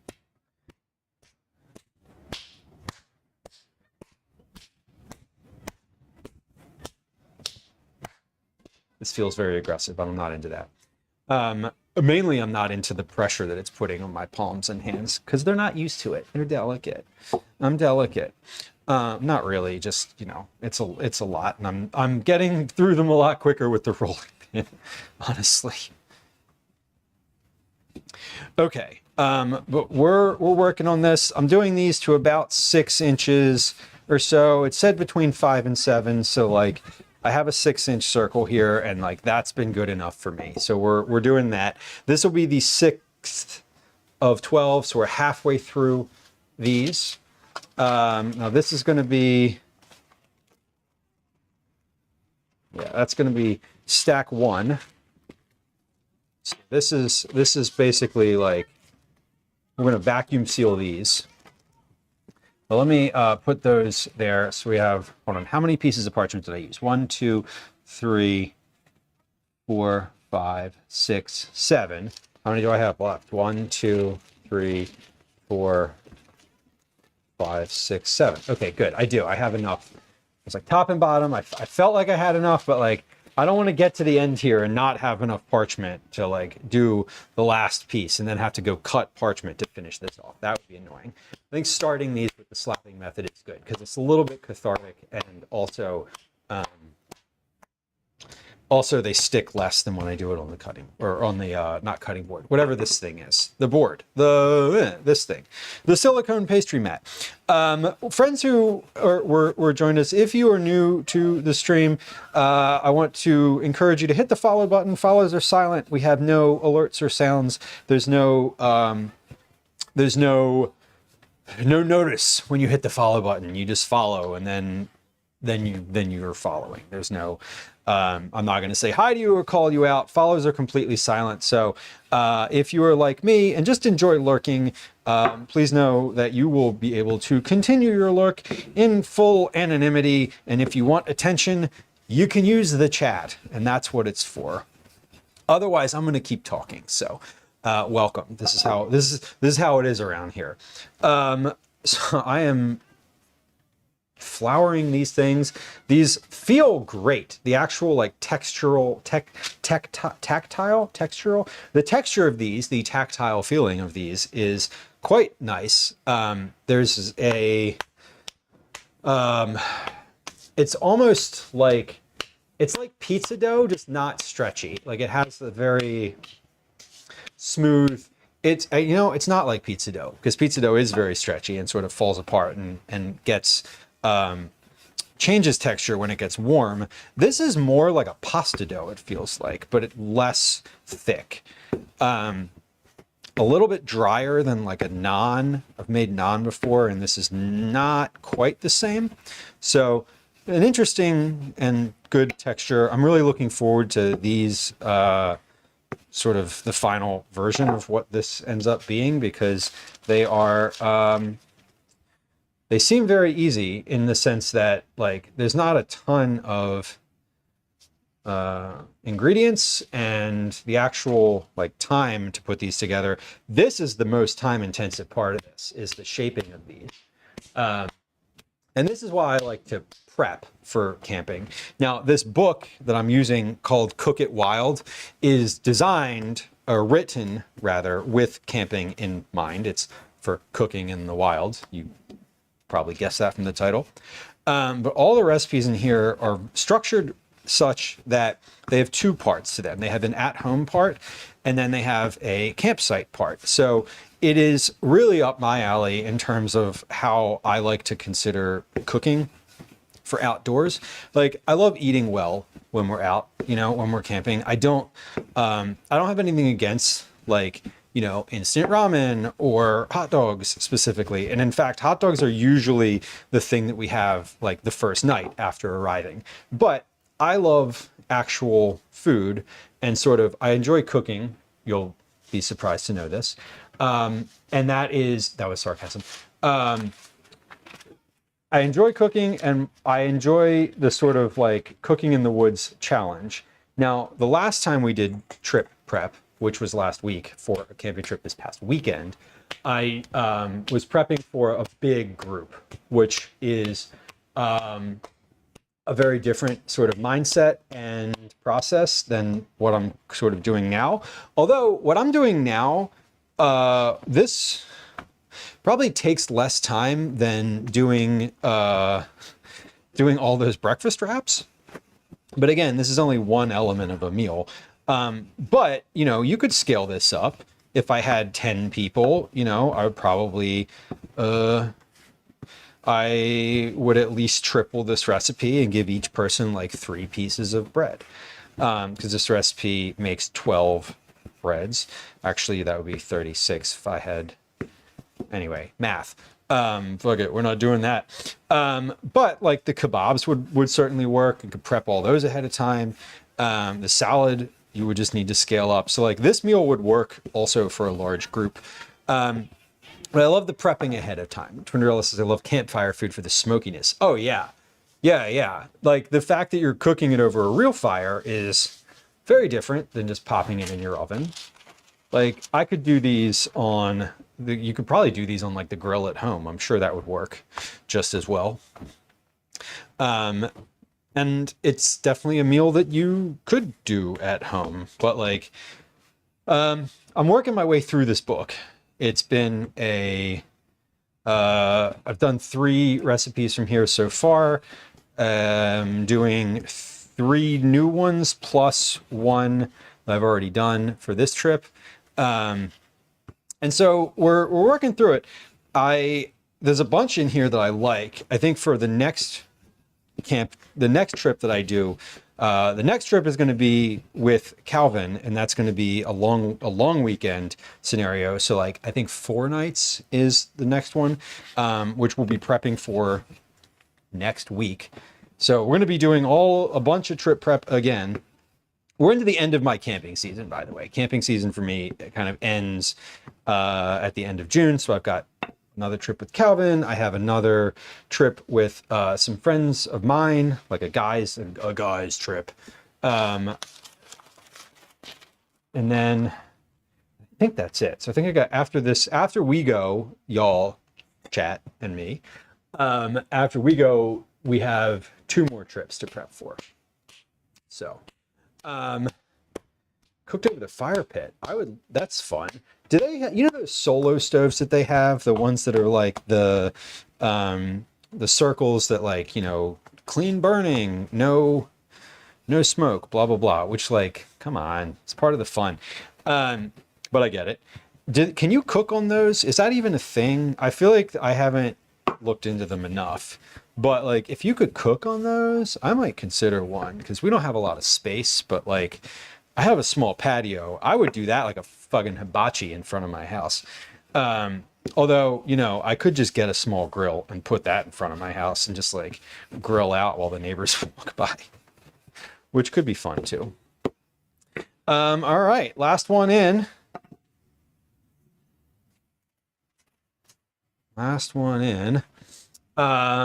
Cooked over the fire pit is a great idea. And a campfire hot dog hits very differently. You can cook on a solo stove? Fantastic. I might be more intrigued than I was previously. I'll say that. I'm probably still not going to ever get one because I don't know what else I would use it for, but I'm intrigued. Okay, I'm going to wash my hands now, and we're going to get on to the last aspect of this, which is a very easy olive marinade. I say easy because I haven't actually looked at the recipe. It could be terrifically difficult. I have no idea. Let's package these doughs first.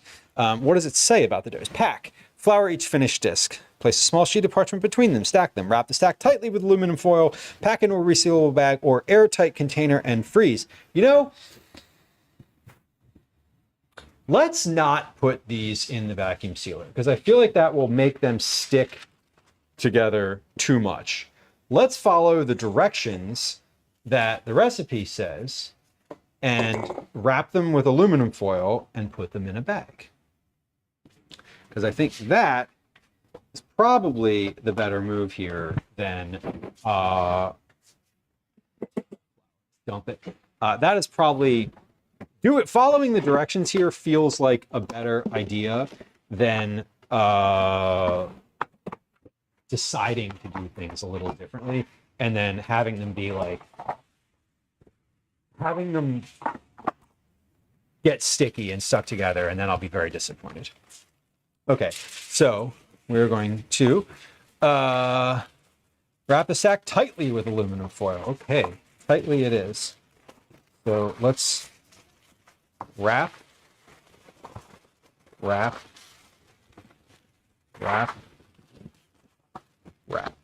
Okay, so that's one stack of 6.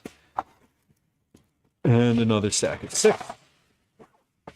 So the directions for these sound pretty straightforward to cook. It says, cook on one side for 30 to 60 seconds until the top begins to form dime-sized bubbles. Using tongs, flip them and cook them for another 30 seconds. If your heat source is a fire or camp stove, flip it onto the grill grate.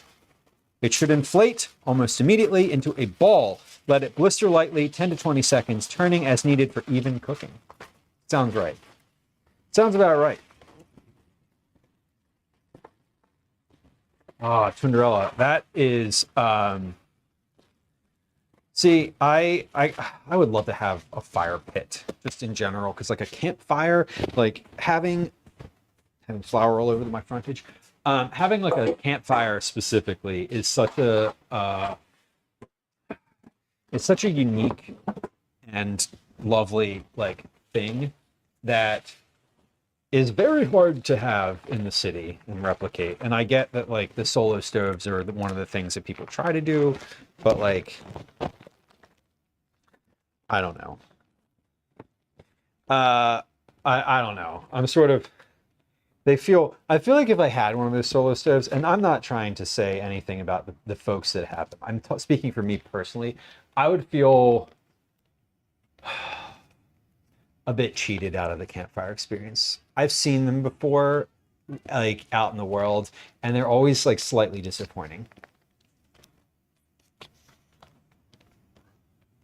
You're glad you got yours though. See, and that's good to hear.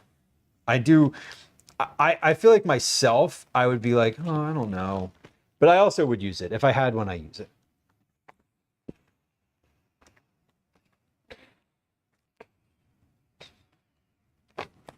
I know that I would use it if I had. Okay, we're going to freeze these. Let's not forget that these are in the freezer. I won't forget that these are in the freezer because I have other things in here. Oh, peas. We're going to put peas in the pasta tonight. Okay, so my brain was just like, meh. All right, so these are finished. We're done with those. So we've finished the kebabs. We've finished the chapati. I do not need to do anything for the simply sweet and sour salad because all of that is going to get done at camp. Next and last today is the freakishly delicious olives. Mix and pack. In a leak-proof container or resealable bag, combine the olives, chili flakes, rosemary, and olive oil and transfer to the refrigerator. Gee, that sounds straightforward. I think we can do that. Let's take this flour. We are definitely and most assuredly finished with this flour today. Put that back in the cabinet. Back in the cabinet. Whole, high gluten, whole wheat flour back in the cabinet. How's my order doing over here? Let's turn, okay. How am I heating the meatballs and sauce? We are doing the I said I wanted to do those. I said I wanted to do this in the microwave. I'm now thinking I have meatballs in sauce that I don't really want to microwave. Let's put them in a pot. Okay, we're gonna put those in a pot now. We're gonna dump the pasta in a pot now. That way, by the time we finish assembling the olives, the sauce will at least be a little bit warm. The pasta will be on its way. And we won't have a lot of time to wait for dinner. And importantly, I don't really want to wait for dinner because we are doing a, for 2 reasons. 1, I have a phone call with a friend tonight at 8 p.m. 2, I am hungry. 3, I would like to watch the show that Calvin and Gwen and I started watching, starting sometime around 7 p.m. So I would like to be finished stream and have dinner ready to go and on the table by let's say 18. Oh, I was going to say 1845, but we're not going to do that. Let's say 1850. That'll give me just enough time to load the dishwasher, triage the sink, and bullshit for a few minutes, honestly. So that's what we're going to do. Trinderella, you said your kids hadn't even had s'mores. See, now there you go. That's a good reason to get one of those because it's like, well, what's really the heart of the thing is the s'more. That's like, really, that's the thing that you're wanting, right? it's not the like raging campfire. It's not the like unwieldy sort of campfire that I am specifically talking about. Where I'm like, oh, I feel like the solo stoves would be like a little bit disheartening or disappointing. Right, because I'm thinking that I wouldn't be able to have my big old campfire, you know, with the like I don't know, with all that entails. All right, so we're heating that sauce. I'm gonna do one thing here. I'm not going to empty the sink. I am going to take things out of it so that I can get to the bottom. Now, y'all, I didn't do anything related to dishes on stream today, and y'all, Gwen is going to come home. Shit. That's this count. I don't even want to show you this counter. It's a lot. It's a lot to take in, if I'm being honest. But I also know where, like, all of, I don't know, whatever. Okay, so pause. That is on. Let's get the lid out for that. I'm going to put a lid on that pot. Do I even have a lid for that pot? Oh my God. The lid for that pot might be in the sink. It's fine. If the lid's in the sink, it doesn't matter. Is it in the sink? I just want to know. How could it be in the sink? I washed all the dishes this morning. It can't be in the sink. It's got to be down here. Where's the lid for that pot? Oh, it's right there. Okay, we're going to put it up in this pot. We're going to turn their pasta water back up to high. When that's on, we're going to dump the pasta. Let me get the peas out so that I have the recollection that I want to put these in. And we're just going to take a big bowl of these and we'll dump those in. Pasta water. We'll dump the peas, we'll dump the beans, we'll put all that in the pasta water. We'll drain them all at the same time, and that will be that. Then we'll put the sauce in there with the meatballs. We'll simmer all that together in the big pot, and dinner is good to go. All right, did we salt the pasta water already? We did. We did. Okay. Sorry. We had to get back. So like dinner had to like get moving because we're at that point now. The Weber kettle turned fire pit is super, super nice. That is awesome. That is like exactly what you could like what you're supposed to use it for. I call it my janky fire pit. I mean, it's like that's literally the Weber kettle hasn't changed designs for the entire existence of the kettle. And like I saw on YouTube the other day, there was someone who was like restoring old Weber grills, and I was like so into it. Yeah, the solo stoves, I feel like I don't know that I would buy a solo stove, but here's what I've said. I've seen them at the beverage distributor near my house before, and if I ever see one there again, I'm going to, because I'm not like friends with the owner or whatever, but like I'm in there often enough that I feel like I could be like, hey, you got that from like for free from like fucking White Claw, right? What are you doing with it afterward? Can I like put my name on it and have you give it to me when you're done? Maybe. Hey, I found the other sheet pan I was looking for. Here it is. It had all my stuff for stream prep on it. Oh my God, Tundrella, of course you went extra. That's amazing. Do you have any special plans for tomorrow, by the way? I know you said you were working on stuff, but like, do you have anything specific that is anything specifically like a surprise? Velos, if I found one at a garage sale, I would certainly buy it. I used to have one that was not a Weber, but I had like a mini grill that was shaped like a football that I got for free that I literally used for years to grill stuff on. It wasn't even quality. It was just like a piece of shit grill, and it was great. Okay, so we have a jar of olives. These are pitted Italian Castelvetrano olives. It says they were hand selected. These are Mezzetta brand olives, which means literally nothing to me, but I don't know. I didn't want to buy the other brands. This one looked good. This one got me because it said hand selected on it. And I was like, hand selected. Okay. I was a sucker for the advertising. 1.5 cups of firm pitting green olives.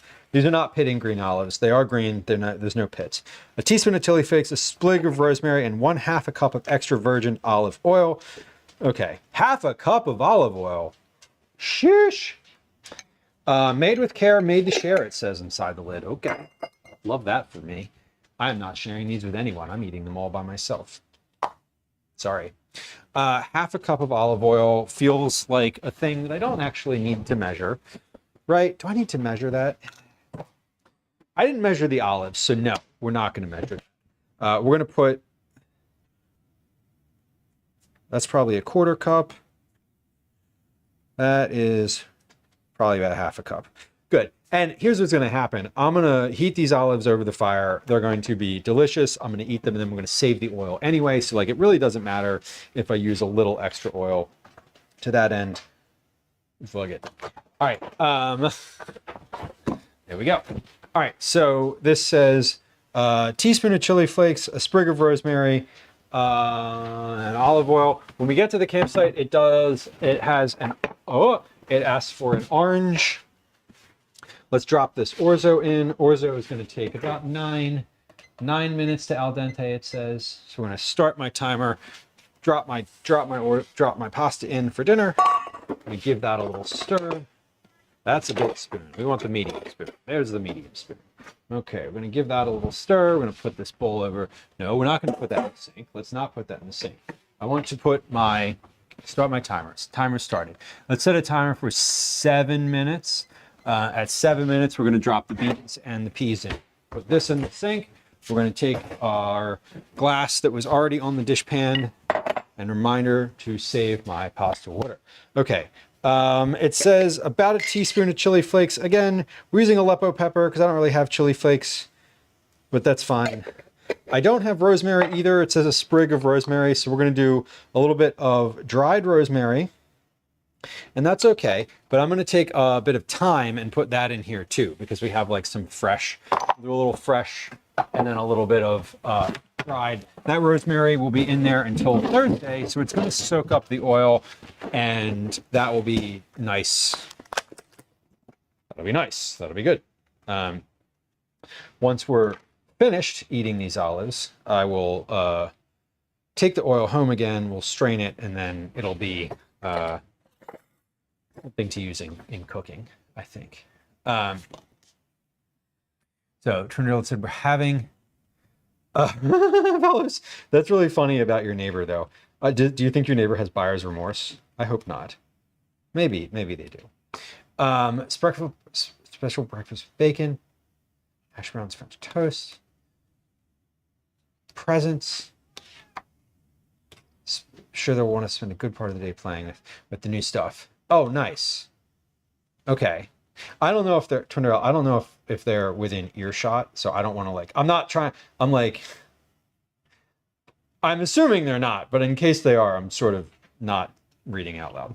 I'm reading though. Oh, that's super fun. I love the like you get to pick dinner. That's a good one. Which feels more like a tradition and less like a surprise. Like, hey, we need to know where you want to go. Super. I should have cut these rosemary sprigs before I put them in. That's okay. They'll be fine. We're going to pop the lid on this. We're going to give this a little shake. There at the store with Adam. Good. Okay. And here's what we're going to pop into the little pan to cook over the fire as a little appetizer as things sort of get going.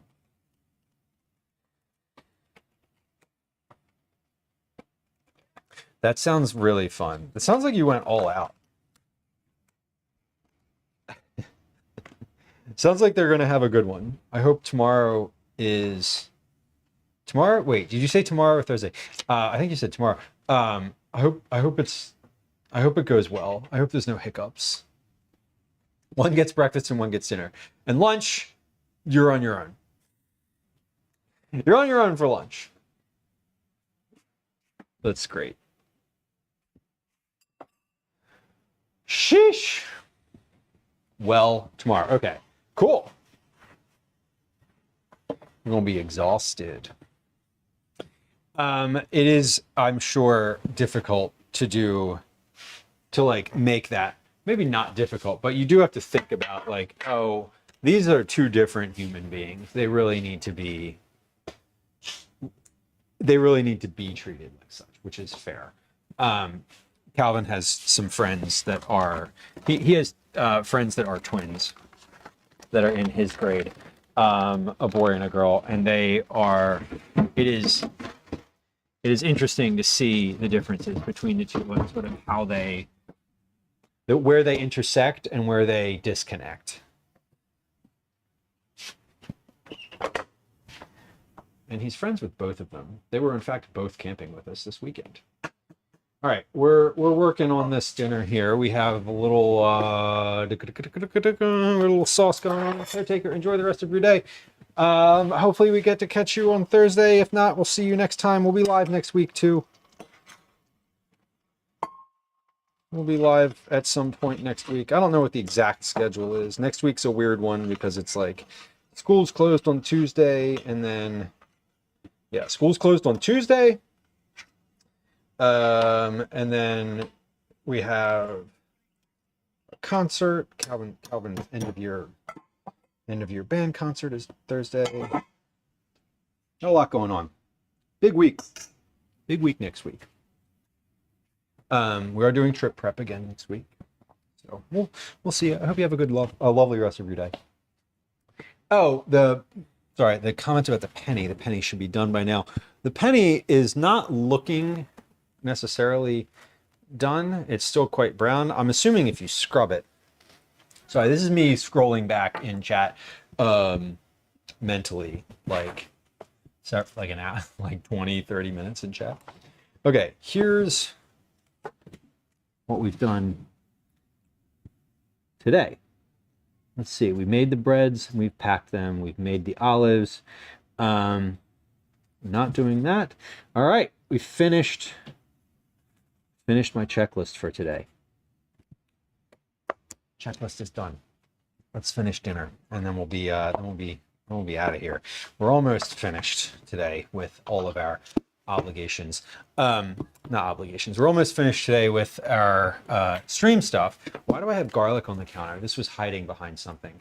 I don't know, but I feel like this needs to go in with my things to pack to take with.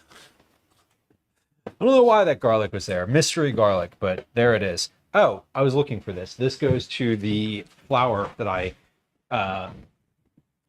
put away earlier and couldn't find the twisty tie for. Great. See, this is why I like to keep the counter clean, because it makes me a little bit more organized and allows me to, like, keep things in front of me. All right. We have about 30 seconds till we drop the peas in here. And then another minute or two after that, we'll be ready to go. So I'm going to start cleaning off my counter. I'm actually going to wipe the counter and then we'll spray the counter. So we're going to wipe it with we're going to dry wipe it first because it had flour on it. Then we're going to wet wipe it, and then we're going to actually clean it with my, that towel is done. See, I don't even know where my fucking wet wipe is over here anymore. Okay, pause. Timer's going off for my pasta. That means I want to add the peas. Send it. And I want to add the beans. Do those. Perfect. And other timer is still going. All right, we're good. We're good. Let's wipe, and then we are going to keep moving here. My sense of timing today was pretty on point. I switched mentally from being finished stream at 5 to being finished stream at 7 p.m. I did that before stream started, but I feel like had I needed to finish at 5 p.m. today, we would have been done at 5. I didn't need to, so I was like, no, we'll get to 7. Here we are. We've arrived. Now, I say that, and now I don't know what time Gwen is getting home from her, like, sports ball practice. She's playing she's playing softball in like a little adult league type of thing with some work friends, and they have practice this evening, which is fun. And I was like, can I play? I want to play. And she was like, no. And I was like, but other partners and spouses from other people who you work with are playing. And she was like, yeah, but no. And I was like, oh. I got denied. Well, more to the point, she was like, well, we have enough people. And I was like, you ever played in a rec league before? She has. You always need more people. So like, let me come in. I'll come in when you need it, because you're gonna need it. All right, timer is going off. Beans are starting to float, which is great. Let me wash my hands first. Let me take this colander out of the sink. I'm gonna wash my hands. Then we're going to dump this pasta. Then we'll pop the sauce in. Oh, now you're going outside? Is it too late for that? Yeah, now he's going outside 10 minutes before I want to start watching the show. Well, yeah, go outside. But next time the kids are out there playing and I tell you they're out there playing for like an hour, I want you to go out then, okay? Remember the conversation we had last night about timing and when to say things? Okay. Did y'all hear me say that there were kids outside playing? Like, I know that you all heard this. He's up there. His iPad time probably ran out. That's why. Did your time run out? No. Okay. Well, I misjudged. That's on me. Okay. Well, how about this, Cal? You can go outside until Mom comes home. Or I guess you can go outside until you want to come in. But when Mom comes home, we'll eat dinner. And if you want to watch that thing, that's going to need to happen at some point. Whose turn is it tonight? Mom's?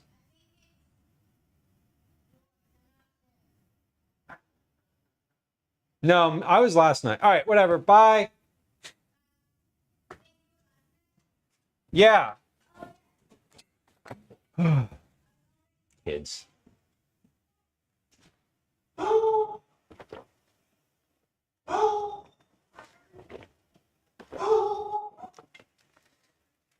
That one's on me. That one's on me. I should have been like, look, if you're going to go outside, do it now. I should have said that like an hour ago. Yo! Do we have any rackets? No, we have no rackets that you're going to have access to right now. Okay. Tennis rackets. Okay, sorry, I got to dump this pasta. First, let's get my... Yeah, I should have been more declarative that like the time to go outside was an hour ago. It's fine. I personally would prefer that he hang out outside with other kids at any time. And I was also kind of looking forward to watching that show. And I think that if we don't watch it tonight, that's a lesson in time management, time and priority management. And that's okay. We can also learn that one. It might be a hard one, but like whatever. All right. Hashtag parenting. It's so fun. You should try it sometime. Unless you are not a patient person, in which case don't. Definitely don't. Even if you are a patient person. Okay. So we have our order saved.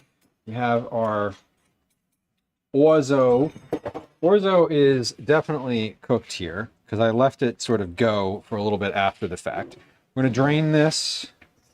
We're going to drain this, and then we're going to put it right back into the pot because I am just going to put the sauce back in here, and then, yeah, the sauce is here in this pot. It's bubbling away. It's most certainly hot. We have a pound and a half of orzo here. So this is a pretty sizable amount. It is draining, but I don't need it to drain all the way because I'm going to add a little bit of pasta water to it anyway. So let's dump that in. while it's still nice and not completely starchy and stuck together. Beautiful.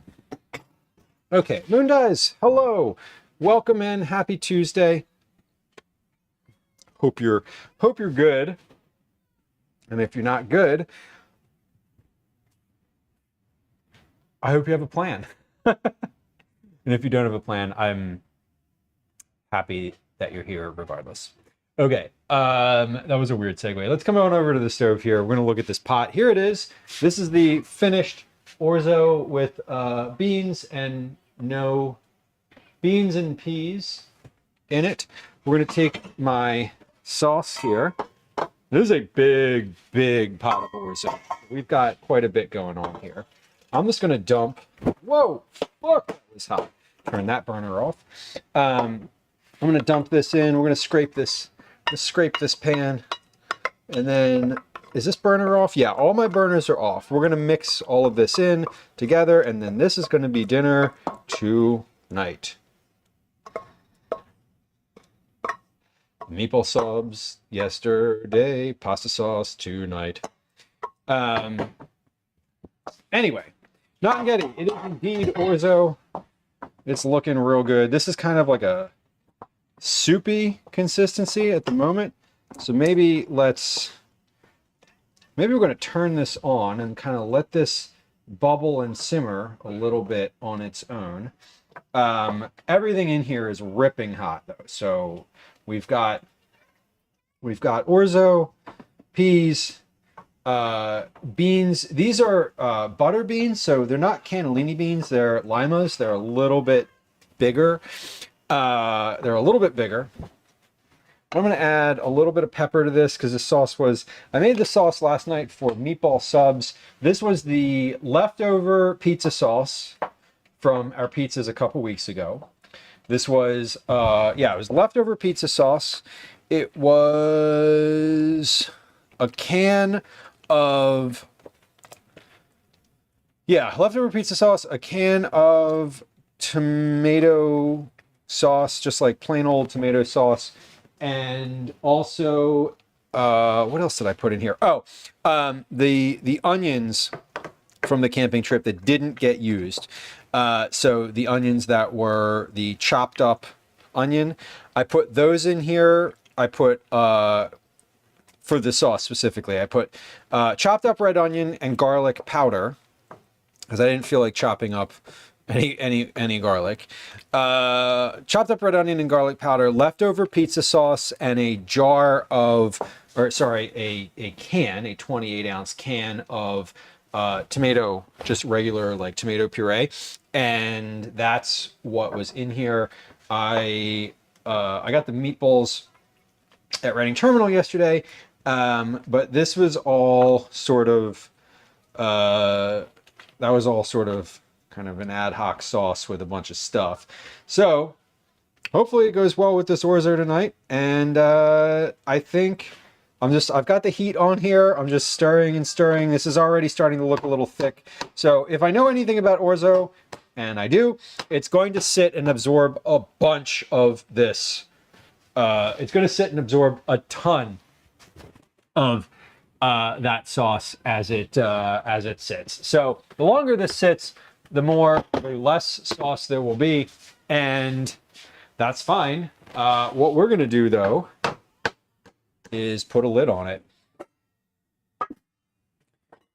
and then we're going to come back over to the counter here, and it is 18:59, and I said I wanted to be finished stream by 7 p.m. and you know what? I don't have anything else to do today. We're done. We did it. What did we do? What did we do today? That's a very existential question. We prepped for camping. We prepped chapati bread. We prepped kebabs. I prepped baked apples. I also made dinner. So we did quite a bit. What are we doing tomorrow? Well, nothing. Tomorrow we might, it is possible, that I might stream on the alt channel. There's a link to that in chat. I just shouted it out. I shouted out myself. So we have an alt channel. I don't use it very much, but I feel like I might use it tomorrow evening. Either that or this one. I'm not really positive, but I think I might stream tomorrow evening for a little bit to test my gear setup because I want to make sure things work. I want to make sure I just want to make sure everything works. So the next stream that we're doing on this channel is going to be on Thursday. Thursday's stream is going to be out in the world. We're going to be doing a camping trip. So we're going to start that stream sometime between 11 and noon Eastern. And we're going to be live basically all day. We're going to take a little hike. We're going to come back to the campsite. We're going to start a fire. We're going to take a look we're going to kind of hang out at the campsite. We'll have lunch. We'll prep for dinner. We're going to do all the food that I just prepped. We'll make that for dinner. We'll sit around for a little bit more, have some dessert. So it's going to be a good, stream. If you are inclined to come hang out, I want to tell you that we're expecting, and I believe, scheduled to do an IRL, not IRL. I am scheduled to be on the front page of Twitch. So what that means is we may end up having a bit of a different chat environment, which would be fine. And I think I'm just being honest. I'm anxious and nervous about it. I hope it goes well, but it's also part of why I want to do maybe a little test stream tomorrow, just to make sure that we're doing okay. Anyway, that is the schedule for Thursday. I'm not sure what kind of testing or test stream. I have no timing for anything that I might do tomorrow, but I do anticipate going live on the alt channel for a little bit, just to make sure that I know what the connection looks like, if it's stable, basically that. So I am looking forward to it though. So that should be fun. I'm not sure where we're going to go today. I have the thought that I'd like to raid I have the thought that I'd like to raid a friend of the stream, someone who has been in chat and been supportive of the stream, a brand new member of the Food and Drink Creator Club, who I don't actually see on the Creator Club team at the moment, which is also fine. Whatever, it's totally fine. Anyway, we're going to go raid Warzy Blue. Warzy is an hour into their stream. They're making chicken souvlaki, tzatziki, quick flatbreads, and rice pilaf. So quick flatbreads, get ready for some more quick flatbreads. I'm not sure what they're making right now, but it is looking... I love all of the things that it says. So we're gonna do a little raid over to Warzy Blue. We'll be live, as I mentioned, and we'll probably mention at least one more time on Thursday. So let's start this raid. We're gonna get started. The goodbye. Okay, bye now. Goodbye commands should work now. I know we had at the beginning of stream, there was a little whatever. There's a little kerfuffle about that. If they're not on, I don't know. There we go. Okay, cool. Hey, the buy sound and the buy redeem works. Lovely. We have some raid messages in chat as well. We also have some social media links in chat. Best way to support the stream is to go follow or subscribe on YouTube. There's a link to that in the Twitch chat. Speaking of YouTube, this is where we end our YouTube experience for today. Thank you for hanging out. If you're watching on YouTube, I appreciate you. Please like, and subscribe. I'd be grateful